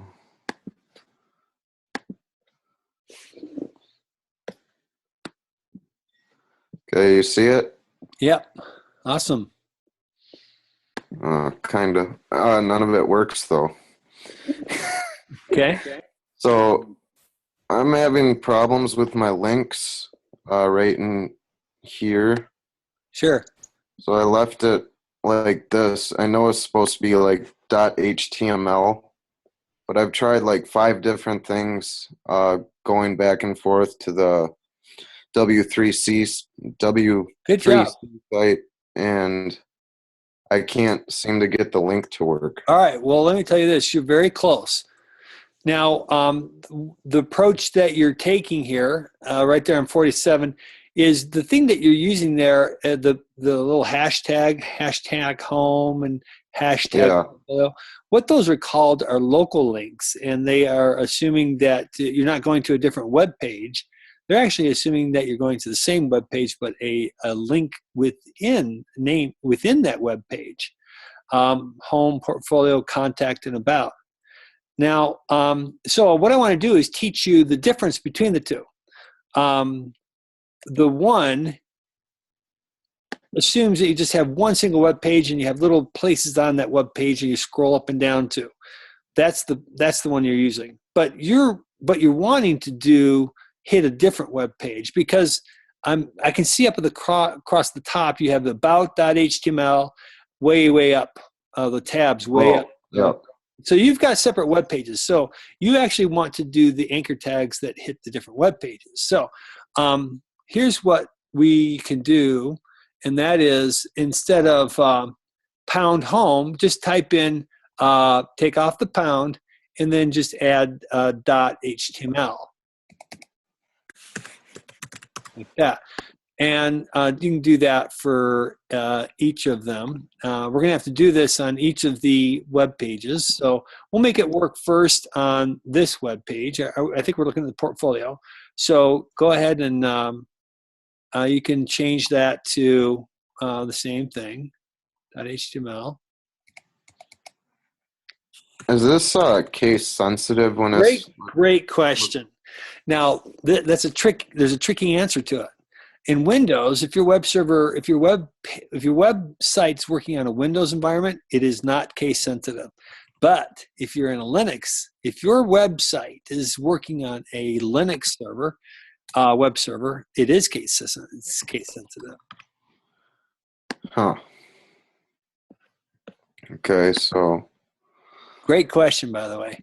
Okay, here's what I want you to do. That looks pretty good. We have another one there. Let's see, class equals active. Let's see, home. Oh. Got home. Let's see, we got portfolio, contact. Let's see, home, portfolio, contact, about. Home, portfolio, contact, about. Okay. So, okay. Class equals active. You might not need the class equals active, but that changes this color to green. Oh, okay. So that's... I see. I did some research and learned some things. So okay, on the hover, yeah. that's up here. If it's that's not active. If it's active, it goes to my color. Okay, good. Very smart. Okay, now what I want you to do is copy that 46 through 51.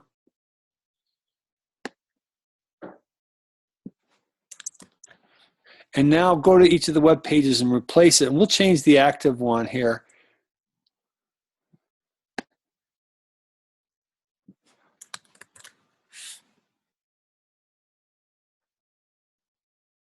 Mm.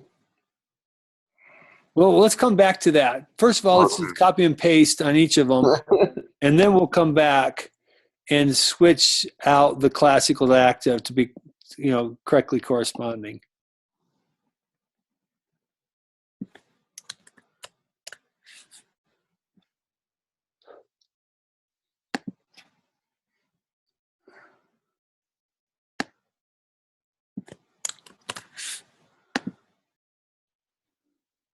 Okay.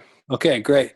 So now you can just take the class equals active, there, line 54. Yeah, you might not want all that. Yeah, there you go. Good. Maybe add a space in there, possibly, and right there. Okay. Command X. You want to cut it. Wait. Hold on, I don't. Oh, Or you that one can is right. you can do that again. You can actually drag and drop it. So do that exact same selection now. One more. Grab the space too. No, not the. Yeah, right. To there. Okay. Now just take. You can select that and you can move it up. Just click down, push on it, keep it down. You can drag that and drop it up into the HTML just above it. Because aren't we on home? Yeah. There's a couple ways you can do this. You can cut this and then paste it, or you can bring it down to line 53, right to the A space. Get your cursor to right there. Whoop, back. Oh, right there. Let go. Whoop. Yeah, there you go. See how that worked? Yeah. Okay, so do that for each of them. Good job. You're doing great, by the way. I'm really happy with what you're doing. Yeah, and then I think a lot of my other questions are more CSS related. Okay. So I think I'll be able to get the links worked out eventually. Okay. But so hold on. So this is really irritating to me is how do you format something like if I still got more I'm gonna add, but if I just wanted to make something temporary and have it 4x4, how do you do that? Well, one thing we did in week 2, we learned about tables, and I tried that, and it was kind of like an ugly layout, putting the images in the tables. yeah, and you can turn off borders. Was it because you saw borders and stuff? Yeah, I think I did try pulling borders out. You can do a border equals 0, and then you won't see any borders. So tell me, what is it? Because currently it looks like it's being formatted. Well, how are you doing that right now? Is it just So somehow I don't know how this even happened, but my site is entirely liquid. Yeah. I can move it to next to nothing, and it'll try to keep it all there. Yeah, that's actually a nice feature, frankly. I mean, it's dynamically, it's kind of like a responsive design, frankly. Let's go look at your CSS. I want to see what you got going on in there. Oh, I was just messing around. I just downloaded one of those from Zen Garden. Okay, so that was very smart. So I tried applying it I got to go in and look at it, but so if I apply the CSS here. All right. You kind of have both things going on. Remember how we talked about federal law, state law, and so on? So you kind of have state law going on, which I didn't get to it to describe it, but it's comparable to having an embedded style sheet. And that's what you have, line 13 through whatever line. Yeah. That is an embedded style sheet. So that's kind of like laying down state law. And that's only going to happen, that's going to influence that what you have there will only, its jurisdiction will only be for this file.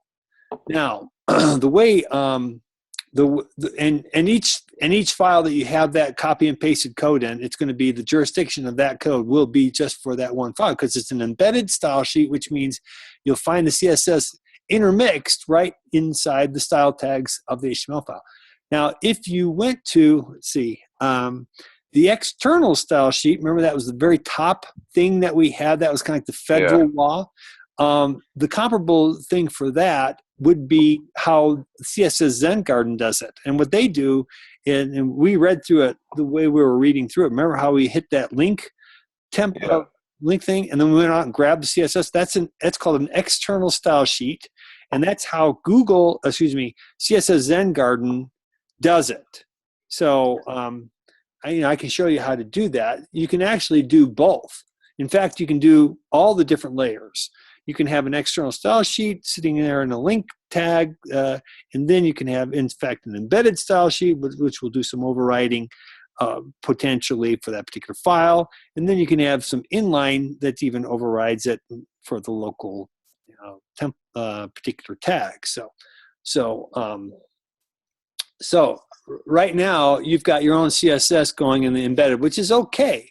I can actually show you how, if you want, you can take your embedded style sheet and you can separate that out into its own CSS file. And you can, there's no rule. Cascaded over every page.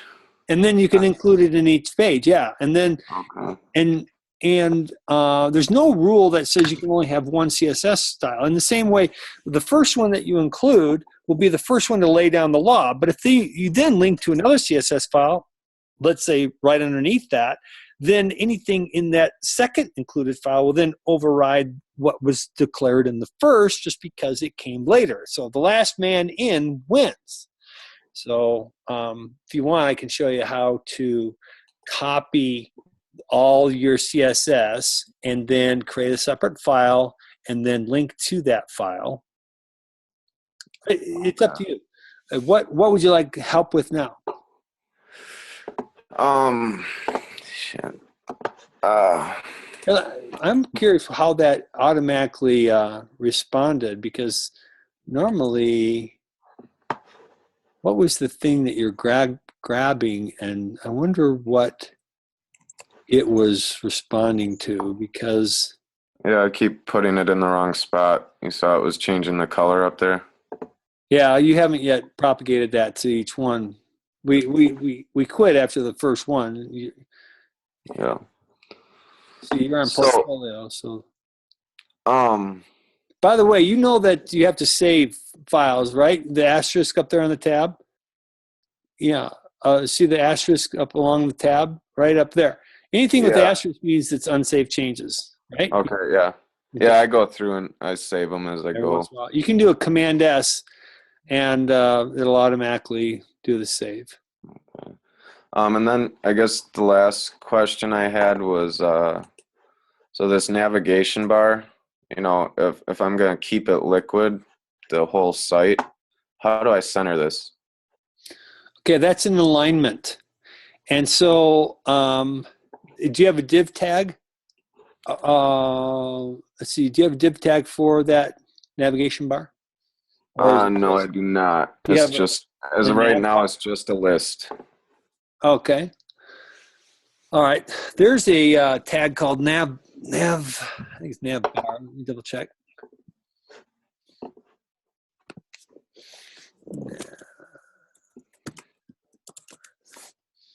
Nav bar.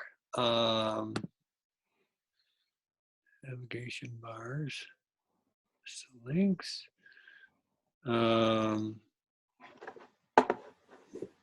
Local navigation. Local navigation bar examples. All right. Now let's see. I'll show you the page I'm looking at.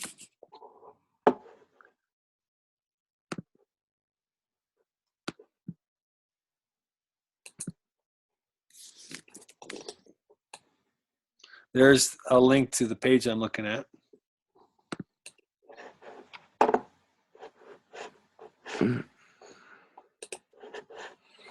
Oh, shoot.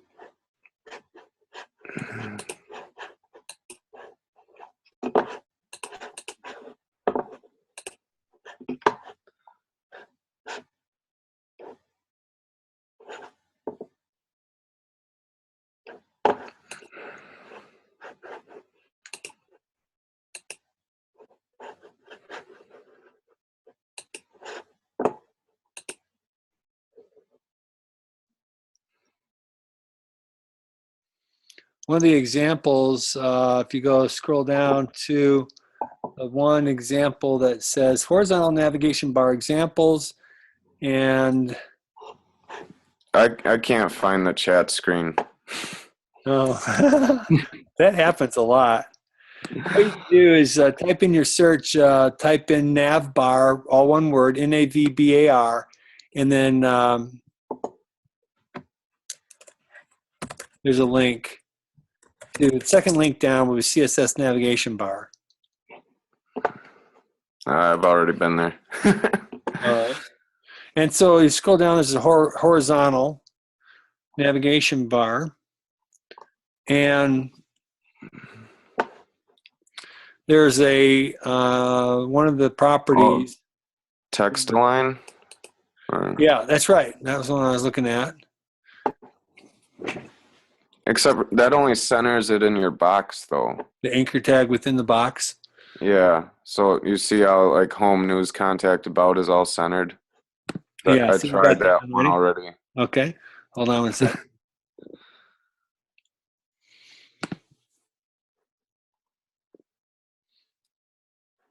Let's see.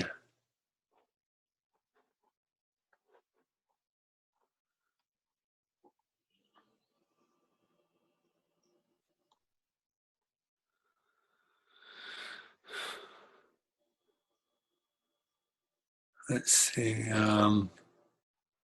The CSS align. Let's see. Now, I think it's phased out, but you can actually put a center tag around the list itself. Is it a UL? Is Yes. you can put open center and close center.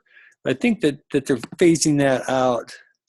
So where would I do that on this code? So right above the UL and right at the, Yeah. or right under the list, probably Well, it would be before the UL. before the UL. Yeah. Open center tag at line 51.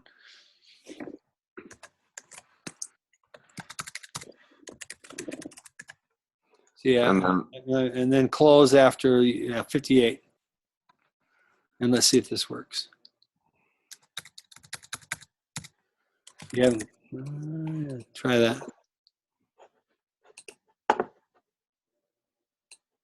No. Okay, a little trial and error going on here. Hold on, bear with me. Let's see, home. Wait a minute, home. Let's go back to it a second. Let me go back down and see. Let's see what we got. Okay, I think it's because HTML5 does not even support center anymore. Hold on one sec. I'm pretty sure it's just like HTML center tag. Let's see. Maybe we might have to introduce a div tag and then put a line, div.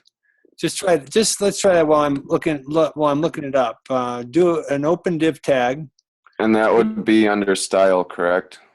No, where you have the word center, put instead of center, type div. Inside the carrots? Yeah. So it's just another tag. And then go down to where the close center and div. And then go back to div and then space and then do align equals center in quotes. Try that. Oh, sorry. You need to have the line equals center. It's an attribute of the div tag. So that whole thing needs to be inside right after div space.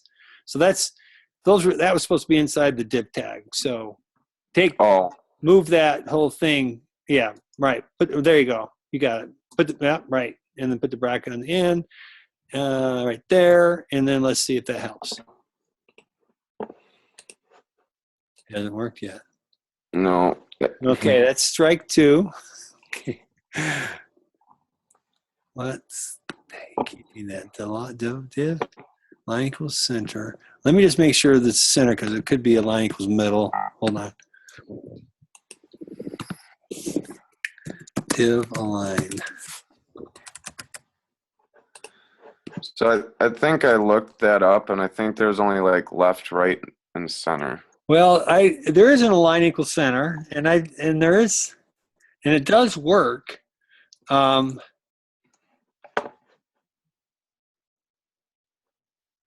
It's funny because that's exactly what they say. Div space align equals center.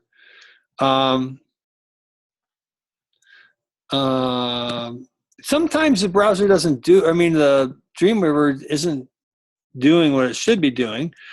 Just for the heck of it, do a right align because I want to see if where it's div equals align equals right instead of the word center. I just want to see. So yeah, that didn't do anything. It's on right now. Okay, so let's do this. Why don't you save that file? Just do Command S and then go out to the browser. I want to see this in a browser because sometimes Dreamweaver isn't all caught up. Sometimes the Dreamweaver has to stay up in. Which one was it that you was it? Home. Portfolio? No, I was on home just now. Can you do a view source and then go back to home? Oh, I can't. Oh, that's not working. Oh, it's because you don't have those all working yet and saved. Oh, hold on. Oh, But remember, you got to make sure you do the class equals active. Get that working. oh yeah, I already took care of all that. Okay. So, Do a refresh. oh,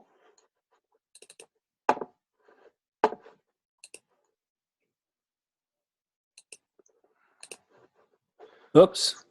About's not working. no, it's working. There's just nothing laid out here yet. Well, I thought you had it set up for the CSS to change the color. Oh, are you talking about my style sheet? Yeah, I thought that because wasn't Okay. that? Yeah, No, that's why. I didn't apply that, but I can do that quick. Hold on.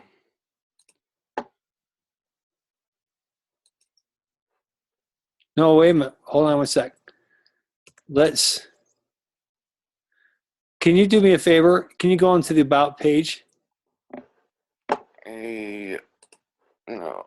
All right. And tell me what class is active on this page. Portfolio.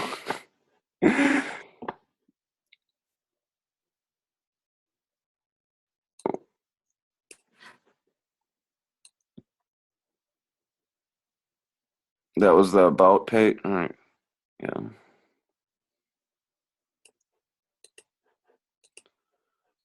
There we go. Don't forget to save it. And now I'll go back.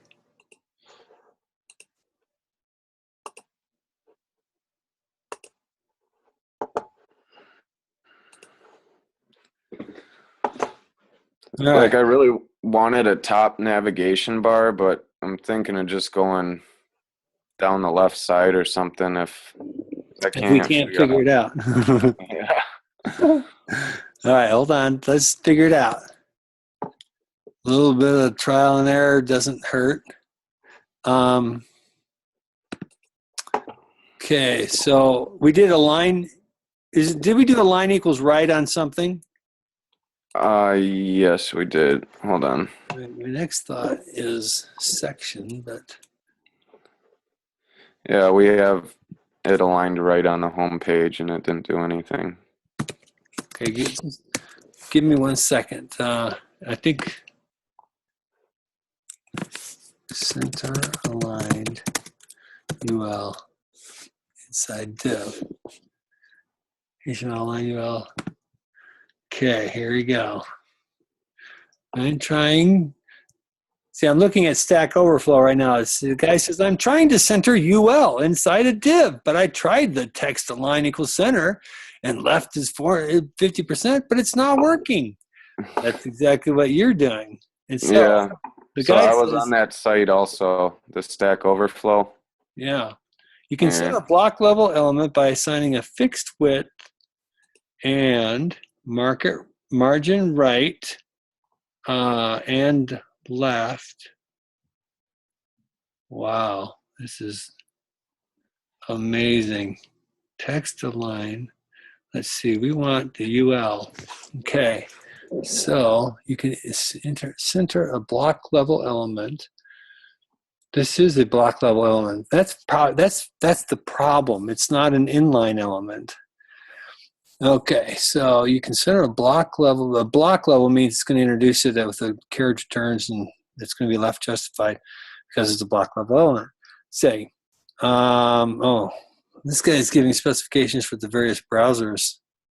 Oh, each one, IE7, you do one thing. IE8, you do another. IE9, you do another. That's crazy.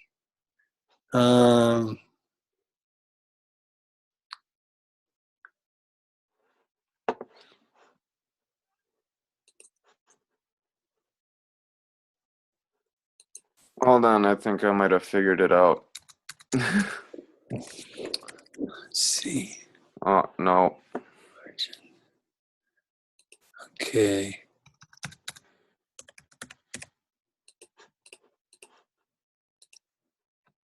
Inline dash block.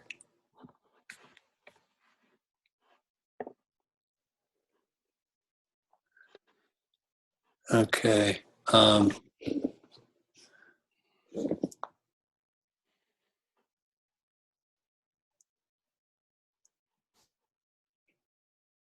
So what they're doing is they're doing a text align on the UL to be centered.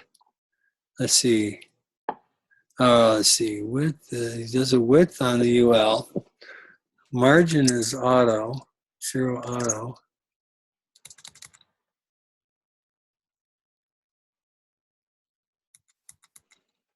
Position is relative.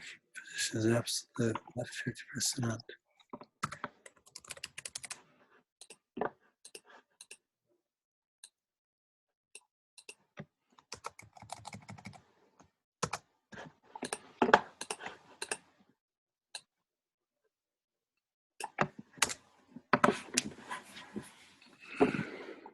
All right. This looks like the simplest one. Now, are you gonna be able to bring up chat or no? Probably not.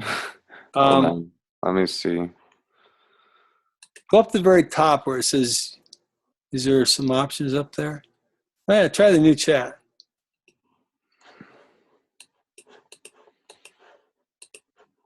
It won't even let me type there. New chat. Maybe it's a new chat. Okay. So, is there anything across the top? No. Oh, there we go. Hold on. All right. Chat too. You see it?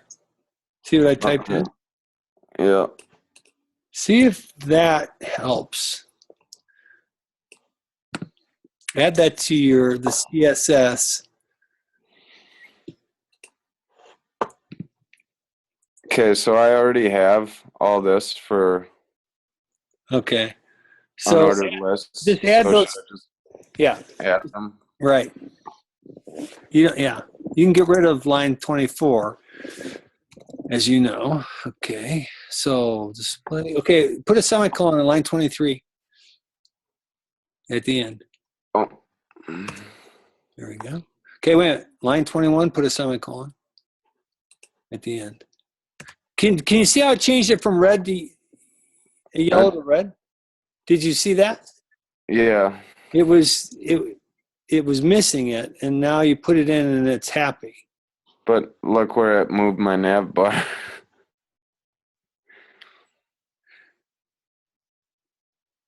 Now, do you want it across the very top? I mean, I was all right with how it was. Because not all your web pages have that design. I mean, because I know. some The have contact one was supposed to be moved up. it's really good to put your nav bar in the exact same place relative on each. Yeah. I just have this contact is in the wrong area. All right. By the way, line 14 See how that there's a missing semicolon after fixed, right? Right there. Then hit enter. There. So that, yeah, every time I put one over fixed, it brings it. Yeah, basically you're making that attribute work now. It wasn't working before. Now it's working. So if you don't want it, you just delete it. If you don't want it to have its effect. And you can hit. Oh, there we go. Is that bringing it down?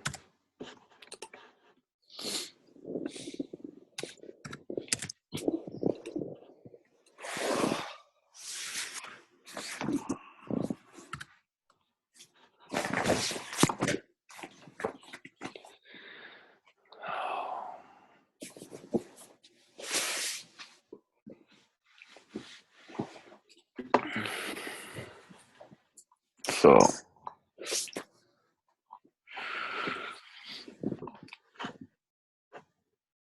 All right, so what we're working on is trying to get the UL. Let's see.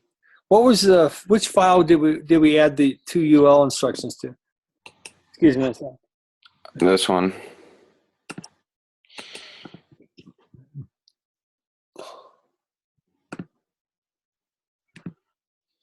Okay. So we got margin. Let me just double check that, make sure that that's the right syntax. Yeah, it does. Let's see here. Okay, so now line 21, you got to put a semicolon at the very end. It's going to pop that up there. Now there's your line 22. If you want to change the top, weren't you changing that? So if, well, You can take off 22 completely if you want. I guess so. Okay, now take line 24, there's a semicolon after the 0. I actually want you to remove that because the 0 and the auto both are going together there. That's a little bit different. They got 2 parameters for the margin attribute or property. Okay, now see if that helps. Doesn't. Let's see, home.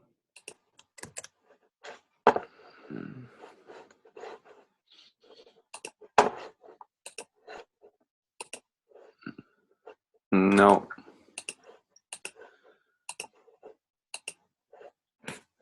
All right. Back to the drawing board.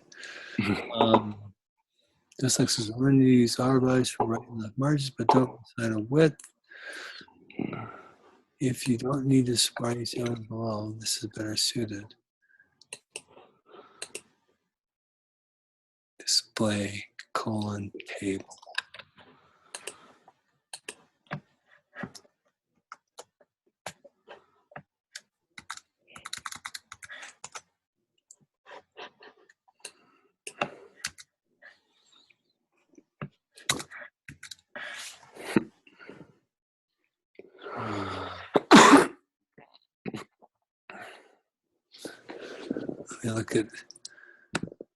Let me look at your screen again. Let's see. Which one did we start working with? The home page. Because I don't see the 2 instructions on the home page. Oh, there it is. Oh, okay. Okay, so display colon table. Let me look at these. Margin 0. Okay, remove line 17 because we're overwriting that on line 24. Let's see. Style type display overflows hidden. Fixed. Position is fixed. I wonder if we should have you comment that out for a second. Either delete it or comment it out. This position. How do you comment it out? Try bracket, exclamation point, dash, dash at the beginning of line 20, bracket. This bracket? Sorry, what do you call it? Less than sign? Oh. And then exclamation point dash dash dash dash instead of slash slash dash dash space, and then at the very end of the line do line 20. I don't think it's working. Space dash dash right, and then that. Yeah. Now it doesn't look like Dreamweaver is very happy with that, because that's actually HTML. Whoa, check it out. Yeah. So just delete line 20. Just get rid of it. That's the thing that's hurting you. How did that just happen? That's weird. We deleted it and it's back to where it was. Do Command Z. Wow. What the heck? That's crazy. Hold on. That's confusing. Let's see. I gotta plug in really quick. Hold on. Let's see. What is it? Let's see, CSS comment. Slash dash. Background comment on single lines of CSS. Going out code is a code smell and should be avoided. Oh, slash asterisk. So instead of bracket, do a slash asterisk and then an asterisk slash. Let's see.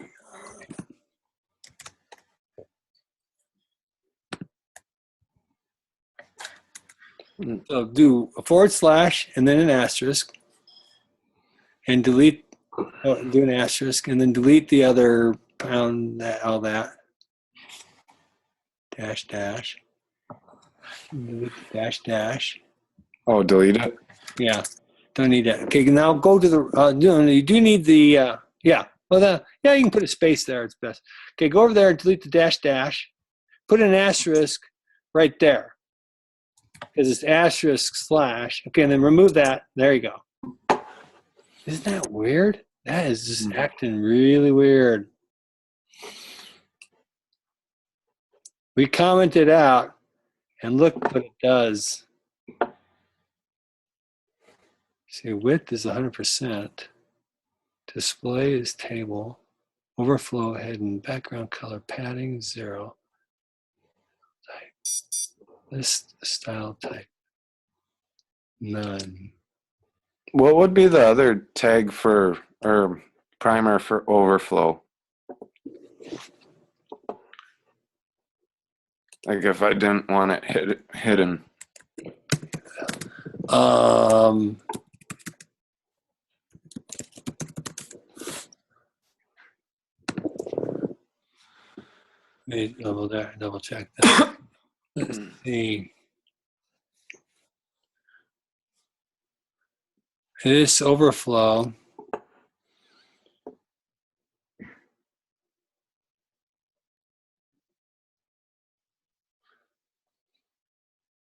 contain. So what? Tell me your question one more time. Well, so just before how we had it here, can figure out what we had.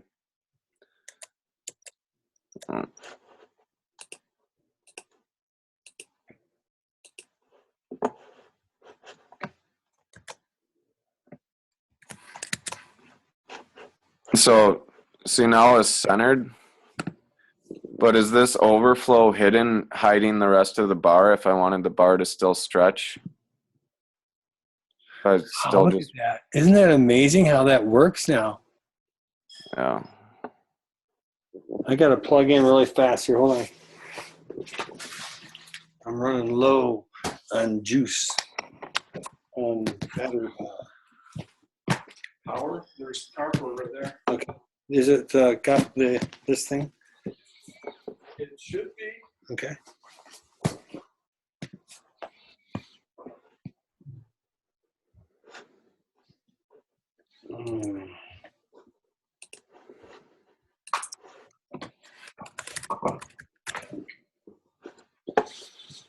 I got to plug in before my battery dies, or else the recording's going to get screwed up. Okay, I think I got it. Phew. Oops, just unplugged.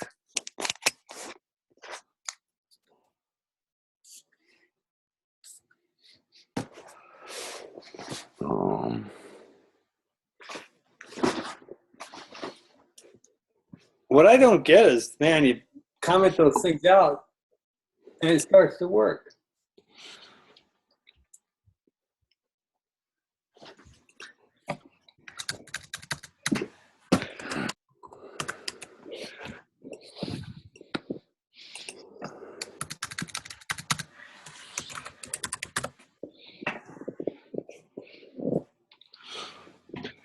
You know, I don't.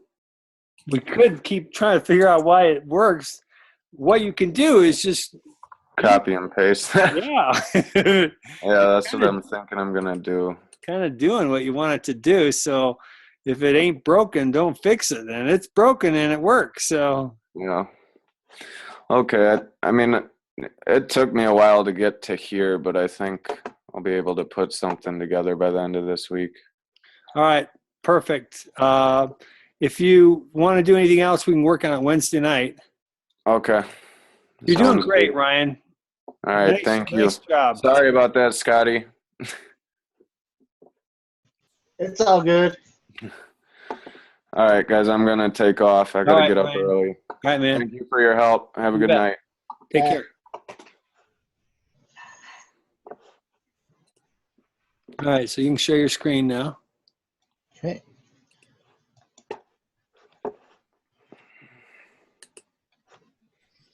All right, so what we want to do is go back to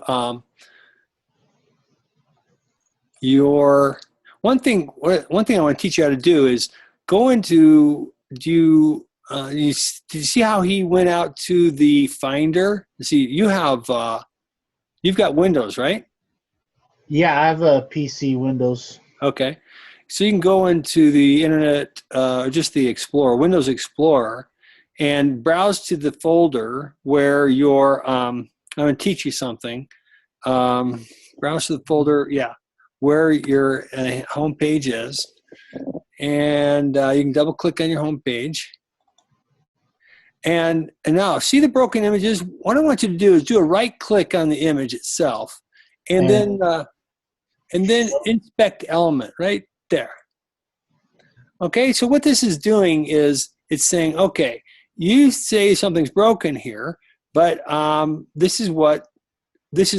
inside the browser. It's kind of like we're in Dreamweaver, but we're actually in the browser. We're kind of doing in the browser what Dreamweaver knows how to do. But I don't think it's going to let you edit this. But go down into the bottom thing and then see if you can edit that, because it may let you, I don't know if it'll be able to save the file itself, but it may let you just temporarily do a little playing around. Yeah, it will. I don't think it's going to let you save to the file, but at least it'll help you see where these images might be.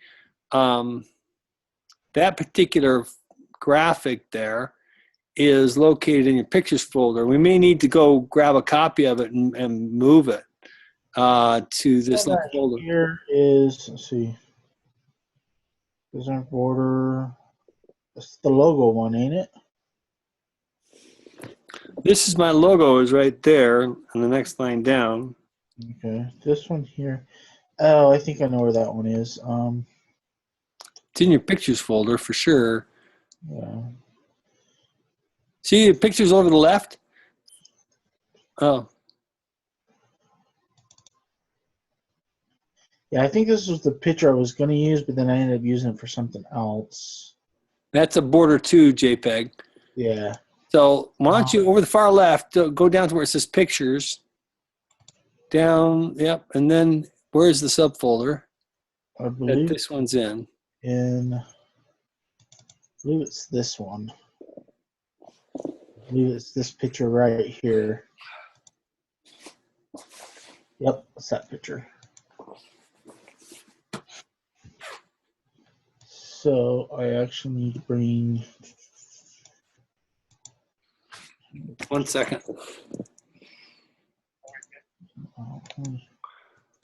Okay, 1 second. Okay.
Sorry about that.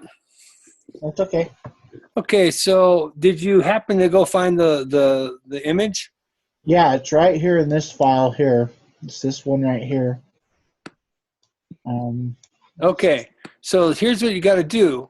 Because that's sitting down there, you really kind of want to move it or copy it and then paste it into the same folder where you're working. Okay. Now, what was that? Let's see, images to be used in web design. These are the images I was planning on using in my website.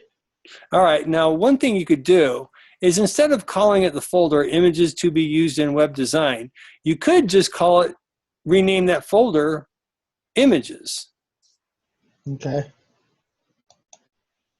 just to make it easy. Take out the space, don't have the extra space in there. There you go. Okay, now you kind of have a reference point for each of your images. And now anything, in fact, you could, let's see, I wonder if those are templates or those are, what are those? These are the buttons. These are the buttons that I made in Illustrator. Yeah. Now, you don't have to, but you can actually move those images.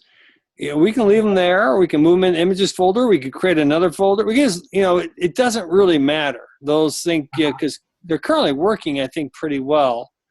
Yeah. So we could just leave them there. There's no big value add. There's no big gain to move all of them into the same images folders. So we can leave those. Okay. Let's go back to Dreamweaver this time. Okay.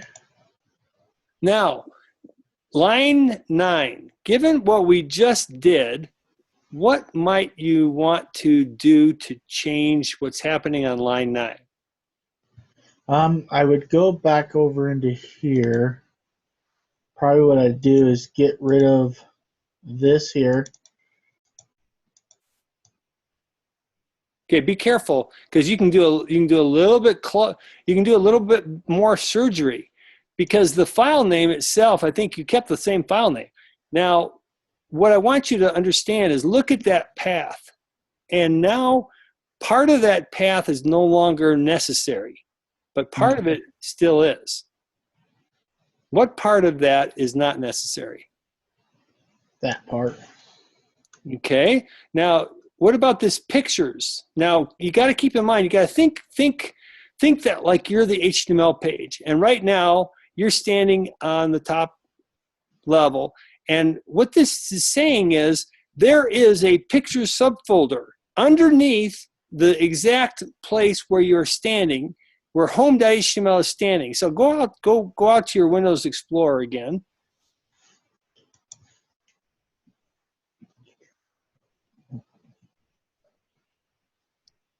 And Windows, go back out to Windows.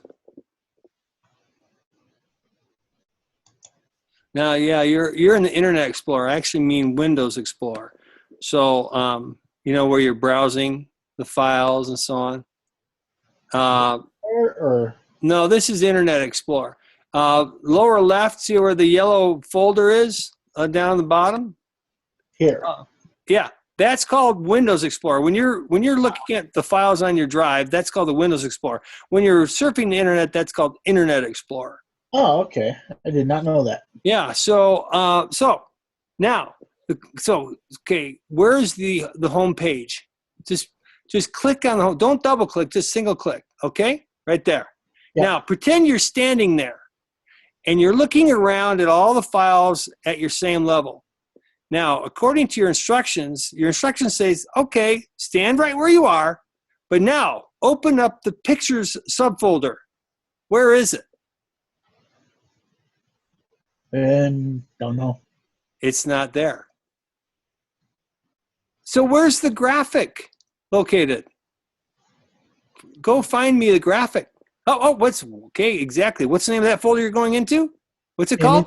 Images. So instead of using the word pictures, you have to use the word images. Good. Go make that change. So pictures. I am.